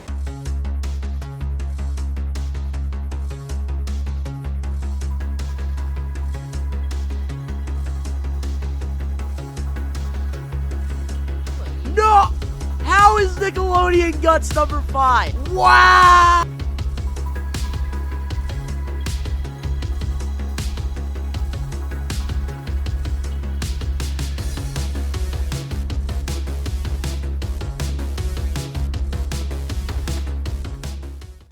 What is going on, guys? It's Ben here, the Lone Rager, and you guys are watching We Are Wrestling Podcast. We're back. Unfortunately, Ben had to leave the podcast. Something came up. But Danny and I, we got you with our main event topic for We Are Wrestling 70. And this one, Danny, there's a lot to this. So I figured we could break all of this down into pieces and we can give our thoughts on each thing that happened. What do you say? I say, as long as it's not it doesn't take 2 hours, I say we should bang it out, man. I don't think it's going to take us 2 hours, but here we go. So, in case you guys have been hiding under a rock, there's been lots of drama going on in AEW. There's a divide with CM Punk and the Elite going all the way back to last year's All Out media scrum where CM Punk, called out the Elite and Hangman Adam Page, and that led to, a big brawl that happened. And both sides have still not, found that, peace. And after AEW Collision this past Saturday, when it went off the air, CM Punk made some comments about Hangman Adam Page. That's not a part of a storyline, according to multiple reports. It was a shoot, and pretty much stated that Hangman Adam Page is not a needle mover. His figures are still on the pegs at Walmart. And it has been confirmed that CM Punk later on apologized to Hangman for the unnecessary comments. How did you feel about those comments that were made? Because I'm sure you did see the video after it went off the air. I did. I didn't really think too much of it, because shortly after, at first I was like, bro, like, is this just knowing? Because obviously Punk, he's not a stupid guy. He knows that people record, especially stuff that's not seen on television. He knows it was going to circle all over social media. Punk's not a stupid guy by any means. So part of me did think it was a work, like it was like possibly going to be setting something up. Me too. Because I have heard I don't necessarily know how Hangman feels about Punk. But I have heard from Kenny Omega actually on Renee's podcast several months ago, saying that he doesn't have any hard feelings or any ill will towards Punk. He's whatever. He's neutral in the situation. He just wants to drop it all. So I'm not quite sure how Hangman. Obviously, if Punk has his cell phone number, they might be on somewhat speaking terms. I wouldn't necessarily say, best friends. They're not fucking going out with their wives and having like a double date night or anything like that. But I do think they're on speaking terms. Apparently CM Punk, he was saying that kind of stuff as sort of like a joke or whatever. Like, it didn't come out jokingly how he thought it sounded in his head, to the audience or whatever, and people blew it out of proportion. He sent Paige a text after it happened, apologizing for it or whatever. So I don't really want to blow it way out of proportion, which I think it has been. I say just leave it in the past, man. If it leads to something, it leads to something. If not, just whatever. And both sides have confirmed that CM Punk did text Hangman and did apologize to him for it. But Hangman, obviously, we don't have any reports on it or him because throughout this entire Elite versus CM Punk drama, Hangman Adam Page has stayed out of it, which is why he never got suspended. I've noticed, and he's just staying low. I've noticed something about Paige. She's a very private person. Like, you very rarely ever hear any kind of even when it's like creative directions for his character, creative directions for what he does on television, like nothing about him really ever hits like any kind of like media outlets. He's a very private, low key person. You know what I mean? So it's just weird. But yeah, I do know that he's pretty much stayed out of the whole situation.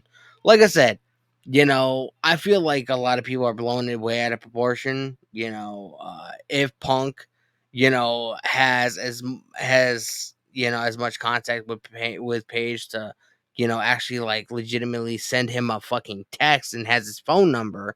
I feel like people are just turning this into something huge when it shouldn't. Yeah, no, I absolutely got to agree with you.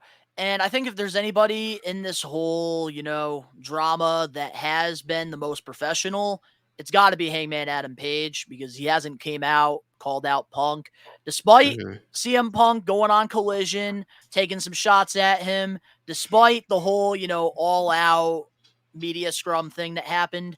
Hangman Adam Page has stayed professional throughout this. But here's what I got to say about the whole comments thing. I could definitely see CM Punk, trying to make a funny joke, but it came off wrong. And I do think that people are, throwing it way out of proportion, because come on now, CM Punk was making a joke about Hangman's action figures not, selling. Get it. Like, true. I go to Walmart, I do toy hunts all the time, and literally I see Hangman figures all the time. But you gotta take it for face value, bro. His name is Hangman Adam Page. His toys hang on the pegs at the store.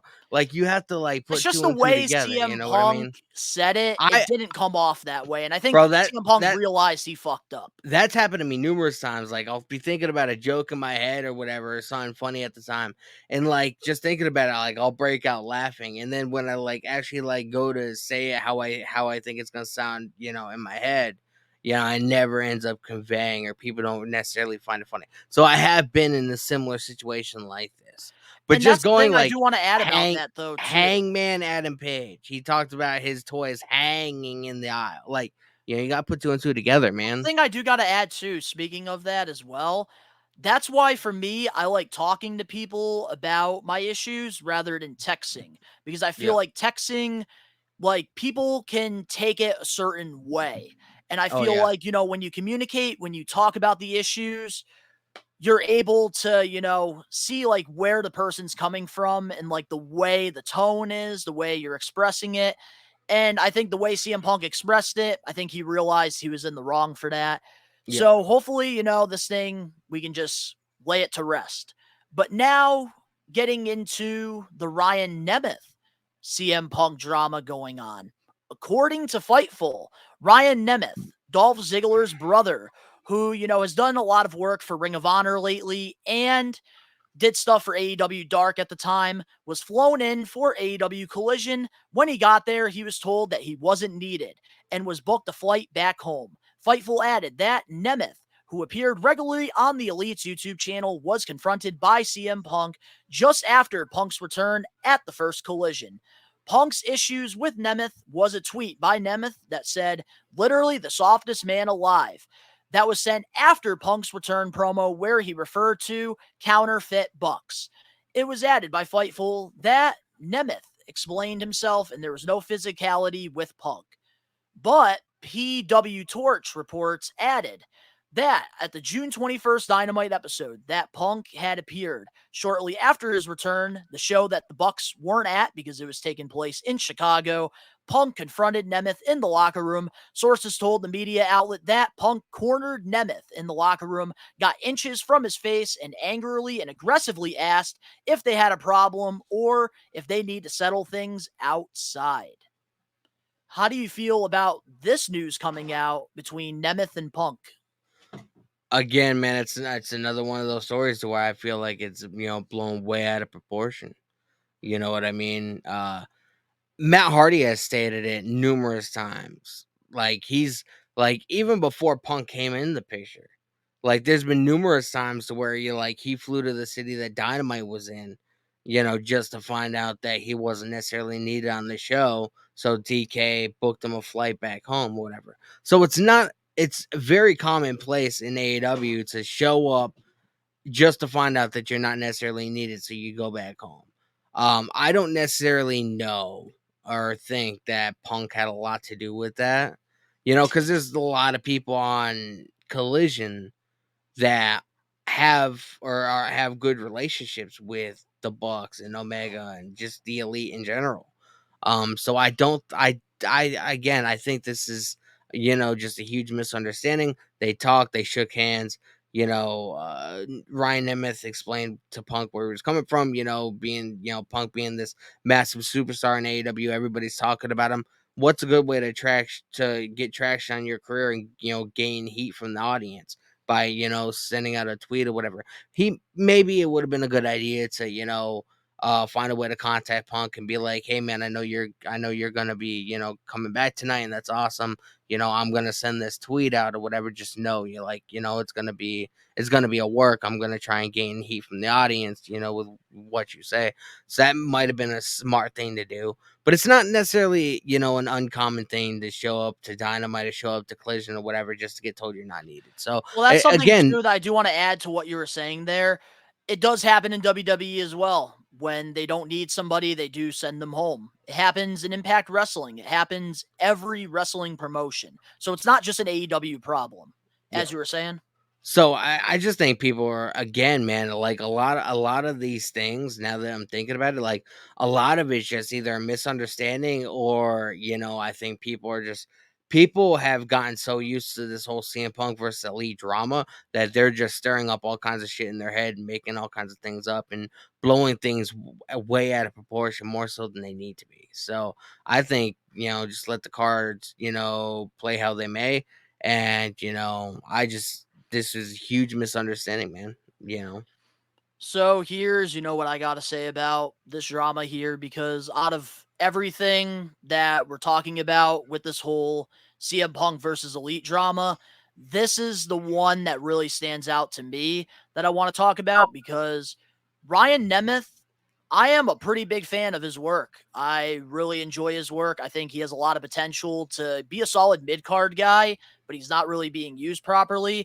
I enjoy all the skits that he does on being the Elite. I think that he's really funny. I think that he definitely could do something better than what he's given. But honestly, I think Ryan Nemeth was trying to rebound what happened. And I think CM Punk, knew that. He called him out on the bullshit.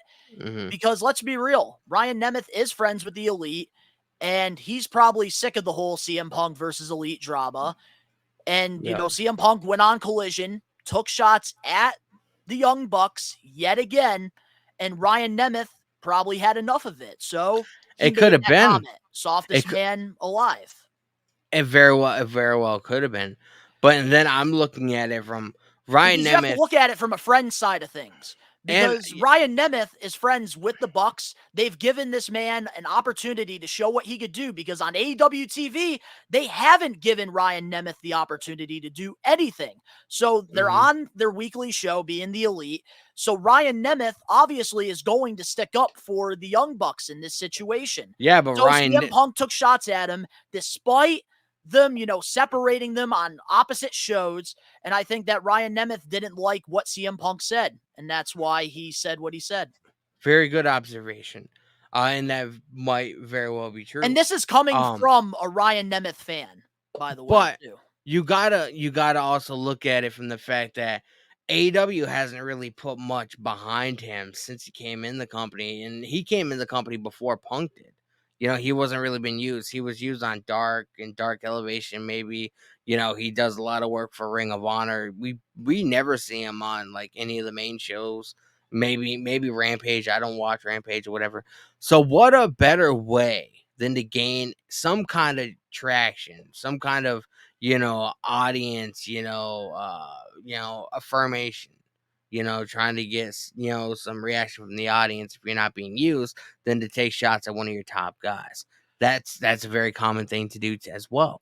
That is also a possibility as well, because I have been following Ryan Nemeth's career going all the way back to NXT as, Bradley Price. He did some work over there in NXT and FCW because, him and Dolph, they both, were signed with WWE. And he has had lots of, issues behind the scenes with people. One of them was Bill DeMott. Him and Bill DeMott didn't see eye to eye, which led to, Ryan Nemeth asking for his release from WWE. And recently, the Young Bucks did, get Ryan Nemeth, to re-sign with AEW on a multi-year deal as well. So I just think that Ryan Nemeth, had enough of the whole CM Punk thing. So he went on Twitter and pretty much said what a lot of people's, minds are when, with CM Punk. Because a lot of people that aren't fans of him, they do think that CM Punk is soft. They do think that he can talk his shit, but he can't, take it. Yep. So I think, Ryan Nemeth did feel that way. But And, he's also a professional as well. So being in the same room as CM Punk, he probably tried to, calm the situation down, pretty much saying, oh, I was just trying to, get noticed more, try to get more opportunities on TV, which, is a solid excuse. I just think that, with Nemeth and Punk, I'm surprised that this news has came out the way it is because Ryan Nemeth hasn't really done much. Exactly. And like I said, man, they shook hands, they talked about it, shook hands, they went their separate ways or whatever. But I don't want to put I don't want to put any kind of blame, as a matter of fact, on Punk for Ryan Nemeth getting sent home because like I said, it's a very common thing It's a very common in thing, and I AEW think and that WWE. people do have to realize that that's not a CM Punk thing. That's just an AEW thing because this has happened to Matt Hardy before. How many And Matt times Hardy has said nothing but positive things about his time in AEW so far. How many times have we heard, people think the show's gonna go a certain way or whatever, like they think something's gonna happen, and then they get to the right before showtime, and plans end up changing or getting scrapped or whatever. You know what I mean? What are you gonna do? Sit at the arena knowing you're not gonna be on the show, or would you rather go home? You know what I mean? So it's a very common thing. The only thing I do want to add to this, CM Punk versus Ryan Nemeth thing is I want Ryan Nemeth to be on AEW TV more. So I'm kind of glad that there's, something to be talked about here because there's a lot of underrated talent that don't get the opportunity to be on TV. And I think Ryan Nemeth is seriously underrated. Somebody that should go to AEW's, dark episodes and go watch some of his work because he's very good in the ring. I don't know much about his history. I'll have to definitely look into that.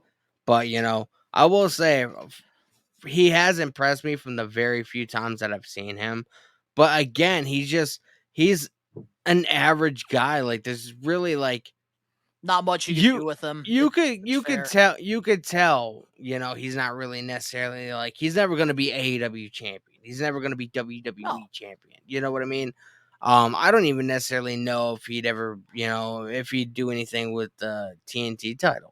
Maybe the All Atlantic Championship that Orange Cassidy has, but that's about it. That's that's pretty much where... And in pro wrestling, there are guys that their ceiling is a mid-card talent. And I think Ryan Nemeth just hasn't really had the opportunity to show what he could do. So that's why I'm saying, AEW, we need to push this man on Dynamite at least. I feel like everybody expected him to be as athletic, if not just a little bit more athletic than his brother Dolph. And it didn't pan out that way. So maybe that's why he's not getting pushed. Well, usually with brothers, one stands out more than the other, and obviously Dolph Ziggler is a bigger star than Ryan Nemeth will ever be in pro wrestling. But another note about all of this, not everyone is against Punk. As the report stated, Punk has received good reviews for his leadership behind the scenes with Collision, and so far, Collision has been a low-drama environment. Punk reportedly sees the show as his own and wants to prove that he can provide the type of leadership that he is critical of the EVPs in the Elite. Yeah, you can clearly tell there's a huge separation from the way Dynamite is being booked and the way Collision is booked. It's almost like two different companies, Dynamite is more the, oh, this match would be cool to see, so let's fucking throw it on television. It just seems like there's more structure when it comes to Collision, and that makes me think that Tony Khan's not the one booking Collision. I've heard a lot of rumblings that another individual that we're going to be talking about in a few minutes is Ace Steel, who is obviously a very good friend of Punk. He was involved in the whole Brawl Out situation. I heard that he's heavily involved, remotely. Guy that bit Kenny Omega's arm. In charge of creative for Collision. And I also heard that CM Punk has a lot of input in creative when it comes to Collision.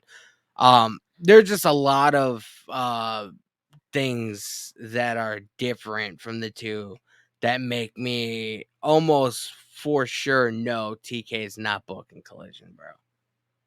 And that's the thing, I think the environment in Collision is more cool, calm, collected than Dynamite. There has been multiple, legends in, AEW. Jim Ross, for example, I did watch a clip on, his podcast, Grilling with JR, and he even stated that the environment in Collision is a lot more calm than Dynamite. Dynamite, it's go, go, go, go, go. Collision, there's more structure to it. And if you watch both shows, you can tell there's a difference between both products. AEW Dynamite, they're more focused on the holy shit, and they're more focused on go, go, go. Everything has to be go, go, go from 8 o'clock to 10 o'clock Eastern Standard Time. But with Collision, there's a lot of structure to it. Timing is everything. Like, if you're, in a match against somebody, you have a certain time limit. There's storytelling involved. So you definitely could tell the difference between both shows, and a lot of the guys that are on Collision, they weren't being utilized properly on Dynamite, and I think that's why this is a good thing that we have Collision and we have Dynamite.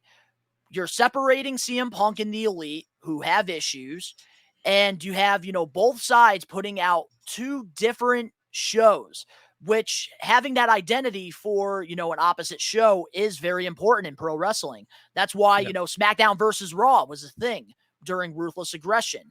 And Raw and SmackDown was so different, bro. Exactly. And that's the thing with Collision and Dynamite. They're two different shows. And I think what's going on for me, I'm enjoying Collision a little bit more than Dynamite. I will say that. That's because it has more structure. Like, it's either like, they're more consistent when it comes to like, a lot of their story-based stuff, whatever. Dynamite, I feel like because Dynamite's, they're on a prominent network at a prominent time, 8 o'clock on Wednesdays. And, there's more people that watch Dynamite than there is Collision. So I feel like with Dynamite, they try to put on a lot of the matches that will gain a bigger audience, and people will be more interested and inclined to watch. Like tonight, man, we ran tonight at the time recording this video. This podcast, you guys will obviously know like what happened or whatever. But tonight they're having a death match, Texas Chainsaw death match with Jeff Jarrett and Jeff Hardy, which I think is a horrible idea. Just knowing, what Jeff Hardy's been, what happened last year and stuff like that. Dude definitely doesn't need to be in any kind of fucking death matches. I have a question. What's that? Was there a storyline that led to this match? No. That's why Collision is better than Dynamite. They got a sponsorship for the new Texas Chainsaw Massacre video game. And that's why Collision is better than Dynamite. But now getting back into, the whole, CM Punk versus Elite drama, Christopher Daniels' involvement in the post AEW All Out altercation was specifically portrayed as the reason Daniels is not at Collision anymore. Since Ace Steel was also involved in the altercation, he hasn't been allowed to return backstage, but Punk feels that Daniels shouldn't be backstage.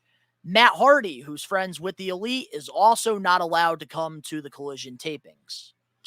I don't quite know what the deal is with Matt Hardy. I haven't heard anything outside of the fact that he was told he's not needed at Collision or whatever. I don't know what's going on with that. I know he tweeted something months ago, and like he did talk a little bit about, his admiration, how much he loves the Bucks and how cool the Elite are and stuff like that. I don't know if that has anything to do with that. That was months ago. If that's the case, it's really fucking petty. I will wholeheartedly admit that. But I'm not quite sure what the deal is with that. As far as this whole Christopher Daniels and Ace Steel thing, I do think it's it's as fair can get. Both these individuals were involved in Brawl Out. It's not fair. Although obviously Ace Steel, he probably had a bigger involvement than Christopher Daniels did. He did. But still nonetheless, like, it's not fair if one can be in the building but the other can't. Even with the fact that Kenny Omega is not on Collision or really anywhere near Collision. Yeah, I don't think it's quite that fair. You know, Yeah, but with Ring of that's just Honor, me. Christopher Daniels does stuff with Ring of Honor, though. Ace Steel is just a backstage producer. Daniels is, still an in-ring performer, and he's doing, talent relations job. Yeah, but still, like, if you're gonna allow somebody to show up and the other person not, even though they were involved in the same situation, I mean, it's not really that fair now, is it? But Ace Steel did try to bite Kenny Omega's arm off like a dog. But Kenny Omega is nowhere near Collision. It would be a different story if Kenny Omega and the Elite were actually on But Collision. what Christopher Daniels did during this whole, media scrum, he tried breaking the whole fight up. He had no involvement whatsoever trying to start shit. And that's why Christopher Daniels isn't banned from being backstage. Ace Steel, on the other hand, he got physically involved. So there's a difference there. But if Ace Steel was as bad as everybody's assuming, because let's face it, we weren't there. We know what we're told. Obviously, we saw the mark on Kenny's arm or whatever. A while ago, you said that you wish you were a fly at the McMahon's Christmas dinner. I wish I was a fly during this whole freaking I do too. Because regardless, bro, we're never gonna fully know like what transpired. Dark Side of the Ring, season 10. But if Ace Steel was really as bad and he really did like, all this stuff, whatever, and he's as bad as people say they are, why would Tony Khan give him a job as one of the head writers and the head creative of AEW Collision? Doesn't make much sense now, does it? Well, here's the thing. I definitely have something to counterfeit that. It's because Tony Khan tries to please everybody. Tony Khan tries to make everybody happy. And I think CM Punk knew that if, he was going to come back to AEW, then my buddy Ace Steel still needs to be a part of this Collision. CM Punk is a smart businessman. And Tony Khan is a guy that tries to please everybody, which is the reason why the Elite are separated from CM Punk. That is why Tony Khan created AEW Collision, was for CM Punk and all the other guys that are frustrated, that are not happy with the way that they've been utilized in AEW. Tony Khan is trying to please everybody, and that is the reason why Ace Steel is still getting paid from AEW. The biggest fumble is not having Kenny Omega versus CM Punk at All In. Yes, on a massive platform. But I don't know. I just we can just go back and forth on this all day. I think what I think, you think what you think. I don't think it's fair that one can show up and one can't, even though one got rehired, even though everybody assumes that he's this bad guy. Like I said, unless we weren't there, man, we don't know what fully happened. We don't. You know what I mean? We can assume, we know little bits and parts or whatever, but it's going to be years before anybody comes out and, lets us know like step by step, like how everything transpired.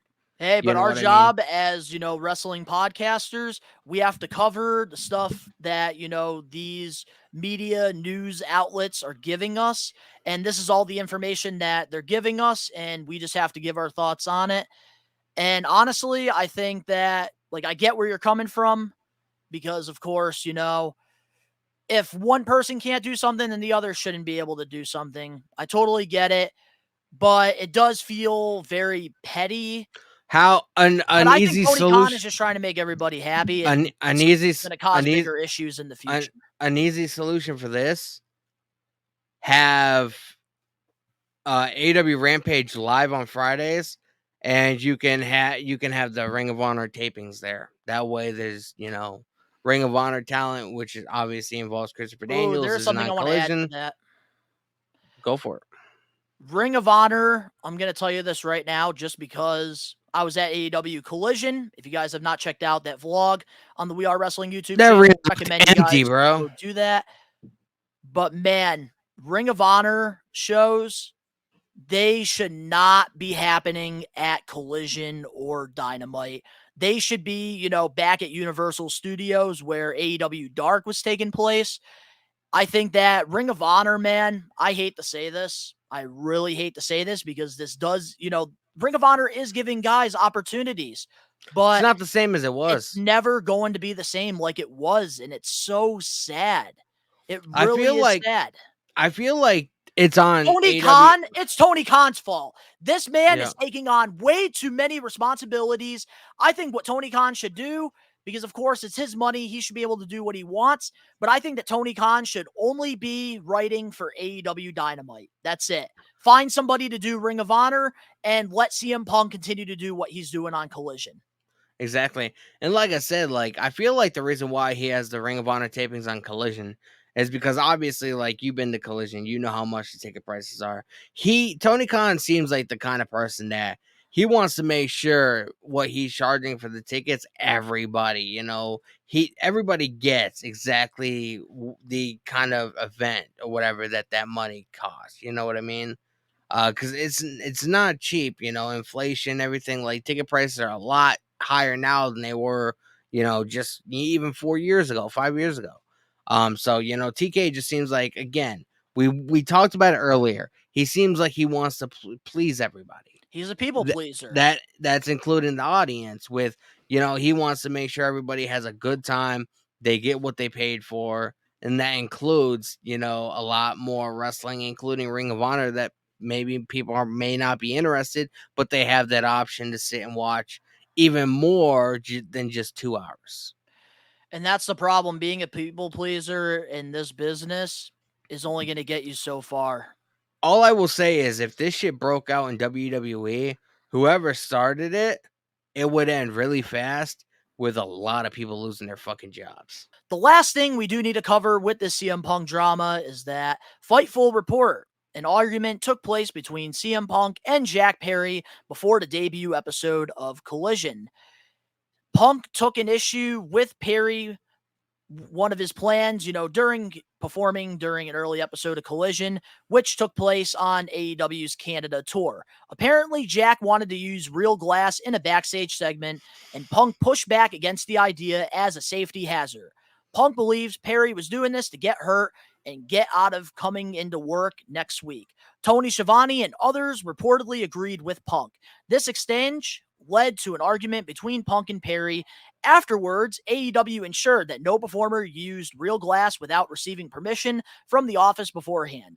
Also noted, Punk told Perry that Collision doesn't have segments of that ilk and advised him to stay on AEW Dynamite if he had a problem with it. Punk's side claimed Jack Perry threw a tantrum during this. Yeah, Sean Ross Sapp, I watched one of his live streams earlier this week, and he sort of talked about the situation. He did send a message or reached out to Jack Perry. Jack Perry has yet to respond to him at the time recording this episode. But I heard that it was Tony Schiavone and somebody else that talked to Jungle Boy beforehand, and then they asked Punk to speak to him because obviously Punk is sort of like a locker room leader. Horrible idea to have Punk speak to him. So that's what I heard.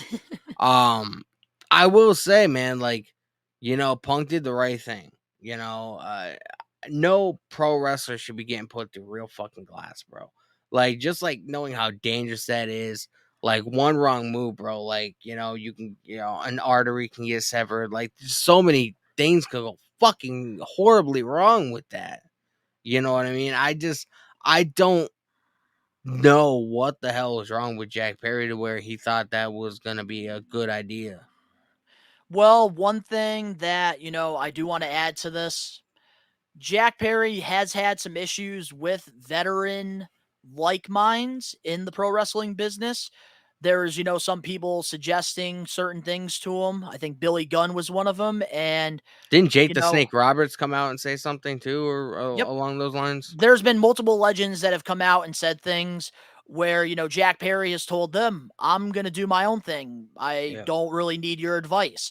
And having that mindset in the pro wrestling business, I'm sorry, but that just leaves like this disgusting taste in my mouth.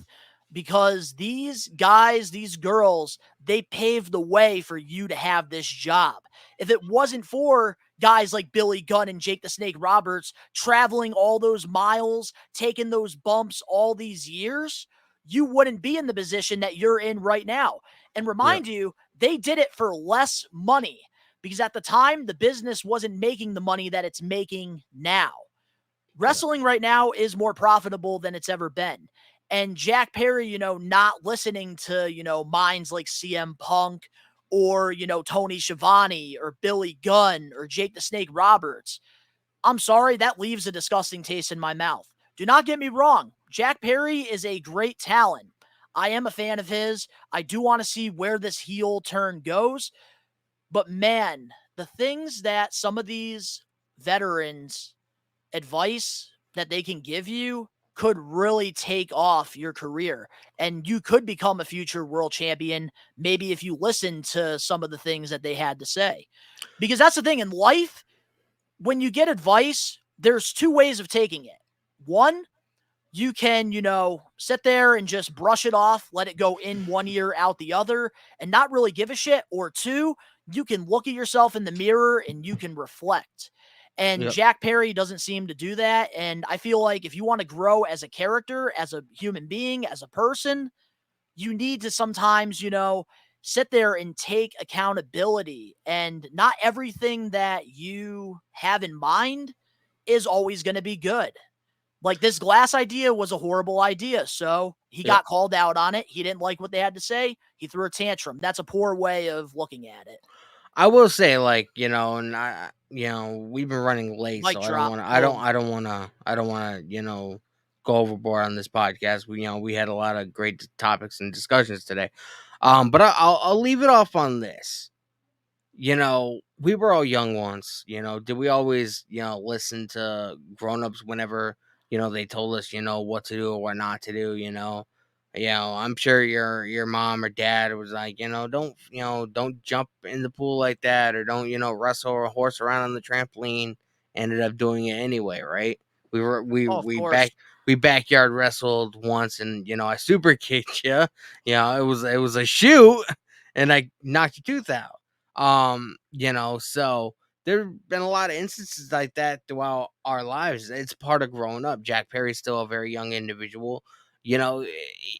Lesson learned, man. People, a lot of these kids, because we were there, you got to learn from your mistakes. It's part of growing up. It's part of life.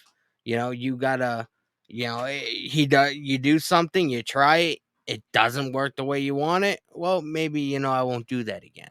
Maybe that's the way, his brain operates. Cause I know, when I was, in my early 20s or teens or whatever, I didn't listen to any grown up, that told me what to do and what not to do. Because I was like, I want to do what I want to do at the end of the day. In Jack Perry's defense, he is very young. You're absolutely right. And there's been a lot of, former Ruthless Aggression superstars like Rene Dupree, Maven come out, and they even said their biggest mistake, being so young getting into this business was not listening to these legends, not listening to these people that, took the miles, that took the bumps. And that is one of the biggest mistakes in a lot of young wrestlers' careers. So I can't really, call Jack out on that because there's still a lot to learn. There's still a lot of growing to do with him. And I really hope that he does, sit there and reflect and, could, change some of these bad habits that he has right now. Hopefully it does, man. And we're going to have to see how it transpires. Definitely. But overall, with this whole CM Punk thing, what's your final thoughts on all of this? I think a lot of it is mindless drama that people are blowing out of proportion just because of how big of a deal Brawl Out was. And, nobody got more media coverage, when it comes to pro wrestling other than the fucking Brawl, besides the Brawl Out situation.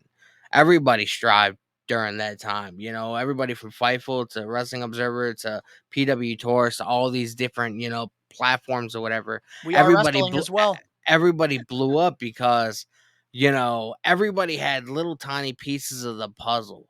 And with everybody's little bit of information that they had, everybody tried to put the puzzle together to form, to figure out what really happened. So I feel like, a lot of media journalists and stuff like that in the pro wrestling field that covered that whole situation. I feel like a lot of their attention has died down, and I feel like a lot of people are trying to just get back to that point, because besides the whole Vince McMahon thing, nothing was bigger. And we were talking about that shit for months, bro. The whole Brawl Out situation. So that's my thoughts.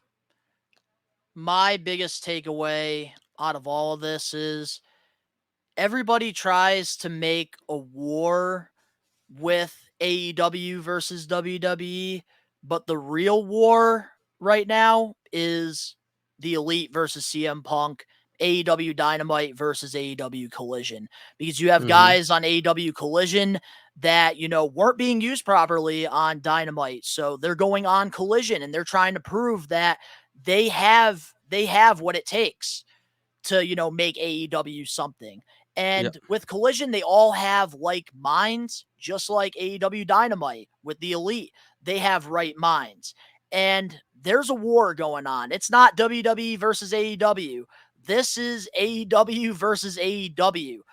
I think their biggest enemy right now is themselves. And honestly, everybody is to blame for this situation. Every single fucking person is to blame for this situation, because I'm going to call it out like it is. But the biggest person that I'm going to blame is Tony Khan, because you are the CEO of All Elite Wrestling. You're the one that's, paying, the checks to all of these, wrestlers on your roster. And the problem is that Tony Khan is not putting his foot down. He's letting the elite walk all over him. He's letting CM Punk walk all over him. Tony Khan, there's a time and place he needs to put his foot down, because it's only going to get him so far. In WWE, when some people get out of line, Vince McMahon, Triple H, Nick Khan, a lot of these, WWE officials, they have to make some tough decisions. And the problem is with Tony Khan is he's a people pleaser. That's why there's a lot of people that, are day ones in AEW that haven't been utilized for quite some time. And they're getting re-signed to contracts, which is absolutely mind-blowing to me. But then you got to call out the Elite as well. They're at fault because they refuse to sit down and squash this beef with CM Punk. They've said that they don't want to work this problems out with Punk. They just want to keep their distance. CM Punk is at fault because that's the worst thing you could do. He's the one that made the comments at the All Out media scrum. He didn't have to go out and, call out Colt Cabana and call out Kenny and the Young Bucks.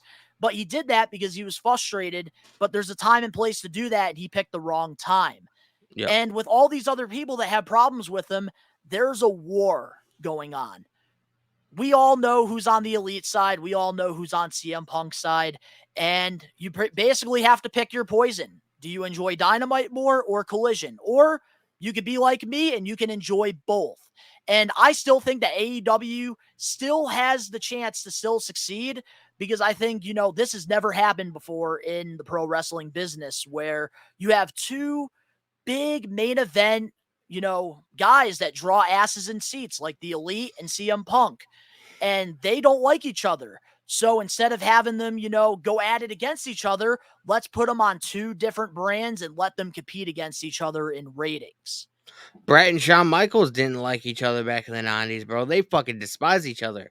But you bet your ass if Vince McMahon was like, you two are working a program, you bet your ass they were like, yes, sir. And that's the issue that Tony Khan has. He's a people pleaser. So if they say they don't want to work with that person, they don't have to work with that person. At least Britt Baker and Thunder Rosa are very professional. They don't like each other, but they still will work together if Tony Khan wants that. So I do got to acknowledge them for that. But honestly, just my biggest takeaway is the real war is not WWE versus AEW. It's AEW Dynamite versus AEW Collision. That's my thoughts. Yeah, man. If TK is such a people pleaser, bro, I wish he would please me and make Dynamite just a little bit better and more consistent than it is. I agree. But hey, last week on Dynamite, I thought it was a very good episode. But hopefully they, continue the momentum, because Collision has been consistent. Collision is still the number one show to me. Out of Raw, SmackDown, Dynamite, whatever, Collision is still number one. Absolutely. But is there anything else you want to talk about before we close off this week's episode of the podcast? Nah, man, I'm sweaty, I'm hot, I'm parched. We've been talking for over 2 hours. I think this is a good time to end it out. I agree with you. So, to all the We Are Wrestling Maniacs that are tuning into the podcast, if you're listening to this, give us a 5-star review, not just a 5-star review, but a best one review, and download the episode. Really helps, this podcast grow. But if you're watching this, let us know in the comment section below your thoughts on all the topics that we covered on We Are Wrestling 70. If you guys enjoyed this, make sure to leave a like. If you're not a best one yet already, or We Are Wrestling Maniac yet already, subscribe, turn on the post notifications. We are almost at 5,000 subs. We have a special video coming out once we reach that milestone. The link's down in the description below. You can go follow Ben, Danny, and myself on our social medias and other YouTube pages. All that down below. In addition, you want, some wrestling news and, you want shorter clips of the podcast, go follow us on our social media pages, Instagram, Twitter, Facebook, and TikTok. All the links down below. And if there is any We Are Wrestling Maniacs that are listening to the podcast that are interested in helping We Are Wrestling behind the scenes, we are looking for some help. You can email us. The first link is down in the YouTube descriptions below. But of course, to all the We Are Wrestling Maniacs out there worldwide, we are taking over. Peace.